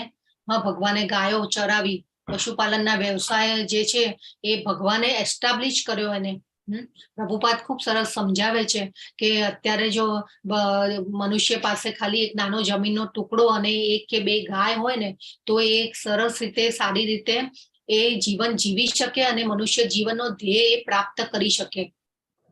આ બધી જે હાઈવે ઊભી કરેલી છે એ મનુષ્યોએ ઊભી કરેલી છે. અત્યારે આપણું આજકાલ લાઈફસ્ટાઈલનું ધોરણ એટલું ઊંચું આવી ગયું છે અને એ લાઈફસ્ટાઈલના ધોરણને મેન્ટેન કરવા માટે એ આપણે પૈસાની જે દોડ જે છે, પૈસા ને એ બધામાં કેટલું આપણે જેને કહેવાય ને કે રોગો વધી રહ્યા છે, સ્ટ્રેસ, એન્ઝાયટી, ડિપ્રેશન કેટલું વધી રહ્યું છે. તો ભગવાન અર્જુનજીના સારથી બન્યા. ભગવાને ભક્તની સેવા કરી. તો એવા પણ ભગવાનને કર્મથી ભગવાન લીંપાતા નથી. તો જો અહીંયા ભગવાને ભીષ્મ પિતામહની પ્રતિજ્ઞા તોડવા માટે ભગવાને તો યુદ્ધમાં નક્કી કર્યું હતું કે હું શસ્ત્ર ઉપાડીશ નહીં, પરંતુ તે છતાં પણ ભીષ્મ પિતાની પ્રતિજ્ઞા તોડવા માટે ભગવાને રથનું પૈડું પણ ઉપાડ્યું એમનો વધ કરવા માટે. તે છતાં પણ ભગવાન તો જેને કહેવાય ને કે ભગવાન છે. ભગવાન રણ છોડીને નાસી ગયા હતા તો પણ ભગવાનની પૂજા થાય છે. ભગવાન માખણ ચોર હતા. નાના બાળકોની લીલા, ભગવાનની લીલા તો કેવી છે. બધી ગોપીઓના ઘરોમાં જઈને માખણ ચોરી કરી લેતા. ભગવાન માખણ ચોર કહેવાયા. હા, તે છતાં પણ ભગવાન એનાથી લીપાતા નથી. ભગવાન તો પૂજાય છે તે છતાં પણ. હા, તો આ રીતે અને અત્યારે જો આપણે આ ભૌતિક જગતમાં ચોરને તો આપણે કેવી સજા થાય છે ને. પરંતુ ભગવાન જે છે એ ભગવાન છે. ભગવાન ચોરી કરી માખણની, તે છતાં પણ ભગવાન તો પૂજાય છે. એટલે આ આપણામાં ને ભગવાનમાં આ બધો તફાવત છે. તો ભગવાન કે છે કર્મની આંટી ગુંટીને સમજવી ઘણી મુશ્કેલ હોય છે, માટે મનુષ્ય કર્મ શું છે, વિકર્મ શું છે અને અકર્મ શું છે તે સારી રીતે જાણવું જોઈએ. એટલે ભગવાન અહીંયા આપણને સમજાવે છે કે જો કર્મની આંટી ગુંટીને આપણે સમજી લઈએ તો કે શું કરવું જોઈએ અને કેવા કર્મ કરવા જોઈએ ને કેવા ન કરવા જોઈએ, એ બધું આપણે જો સમજી લઈએ તો આપણે આમાંથી બહાર આવી જઈએ છીએ અને જીવન બેલેન્સ થાય છે આપણું. તો જો અહીંયા બધું છે કે ઘણીવાર બહુ સુવાની આદત હોય, ખાવું પીવું ઊંઘવું, તો ભગવાન પછી જેને કહેવાય ને કે આવો મનુષ્ય, આવો જે અવતાર જે છે આવી યોની પણ આપી શકે છે. તો પછી કે લે ભાઈ ઊંઘ્યા કર. પછી બહુ જેને કહેવાય ને કે ઇન્દ્રિય તૃપ્તિની ઈચ્છા હોય, ઇન્દ્રિય તૃપ્તિમાં જ રચ્યા પચ્યા રહેતા હોય તો આવી પણ યોની મળી શકે છે. બહુ માંસાહાર કરવાની આદત હોય તો આવા વાઘ, સિંહ, પશુઓ પણ થઈ શકીએ છીએ. એવું નહીં કે મનુષ્ય જીવન મળ્યું પરંતુ આપણે આપણી ચેતનાને જો પશુ જેવી બનાવી દીધી તો પછી આપણે એવી નીચલી યોનીમાં પણ ધકેલાઈ જઈએ છીએ. તો આ બધું આપણે પ્રકૃતિના ગુણો અધ્યાયમાં ખૂબ ડિટેલમાં જાણીશું આ બધું.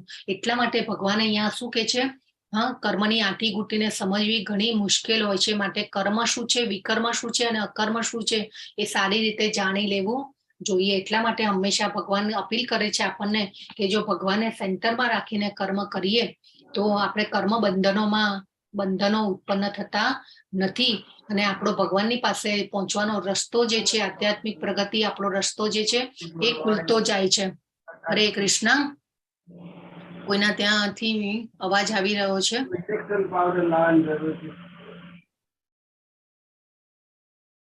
તો નારદ મુનિ જે છે એમને ખૂબ જેને કહેવાય ને કે સારા અકર્મ કર્યા હતા, એટલે એમને અહીંયા ફોટો લીધેલો છે. એ પછી ભગવાન કે છે સદગુરુને શરણે જઈને સત્યને જાણવાનો પ્રયાસ કર. તો આપણે ભગવાનને જાણવા હોય તો એ કોણ આપણને જણાવી શકે? સારા સાચા ગુરુ હોય એ જ આપણને જણાવી શકે. બરાબર છે. તદ્વિધિ પ્રણિપાતેન પરિપ્રશ્નેન સેવયા ઉપદેક્ષ્યંતિ તે જ્ઞાનમ જ્ઞાનીનસ્ત તત્વદર્શિનઃ.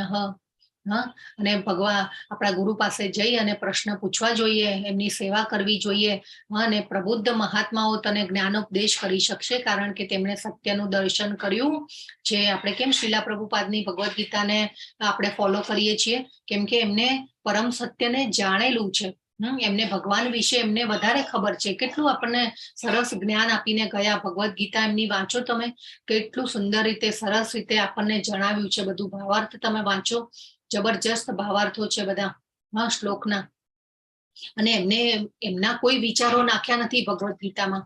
એમને જે ભગવાને કહેવા માંગે છે એ ભગવાને જે શ્લોક બોલ્યા હોય એ શ્લોકના સંધિઓ છૂટી પાડીને નીચે અનુવાદ લખ્યા છે અને પછી એના વિશે ભાવાર્થ સમજાવ્યું છે. એટલે આ રીતે આપણે સાચા ગુરુ પાસે જવું જોઈએ. આ કોણ છે ચિત્રમાં? કોણ છે ભગવાનના ગુરુ? કોણ હતા? હરે કૃષ્ણ. સાંદીપની ઋષિ. સાંદીપની. ખૂબ સરસ. અને આ બાજુમાં કોણ છે? બે બાળકો બેઠા છે, કોણ છે?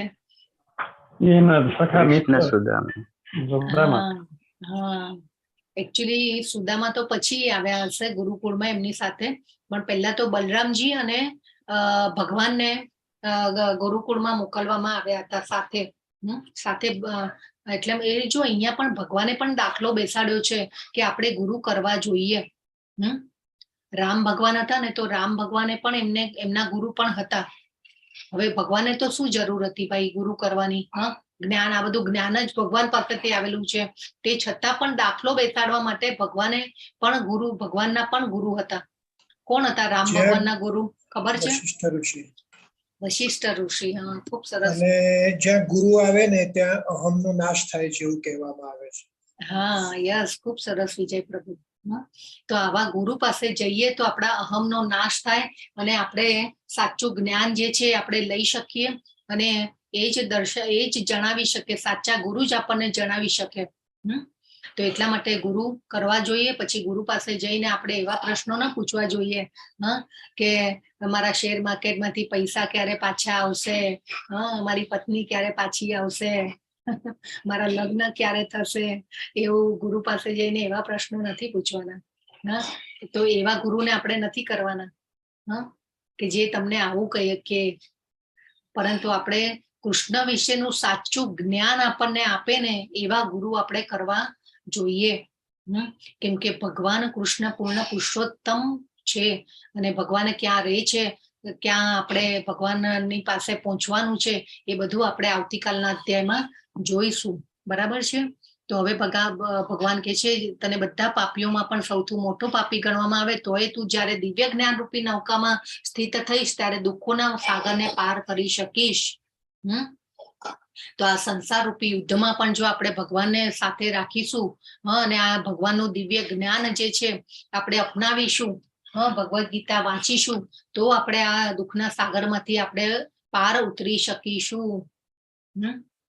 તો આ રીતે જે અજ્ઞાની તથા શ્રદ્ધા વિહીન મનુષ્યો પ્રમાણભૂત શાસ્ત્રોમાં સંદેહ કરે છે તેઓ ભગવત ભાવના પામતા નથી, તેમનું પતન થાય છે. સંશયગ્રસ્ત વ્યક્તિ માટે નથી આ લોકમાં સુખ કે નથી પરલોકમાં. તો આ જ્ઞાન ઉપર જો આપણે શંકા કરીશું, ભગવાનના શબ્દો ઉપર શંકા કરીશું, તો આપણે સુખી થઈ શકીશું નહીં, એવું આ શ્લોકમાં ભગવાન કહે છે.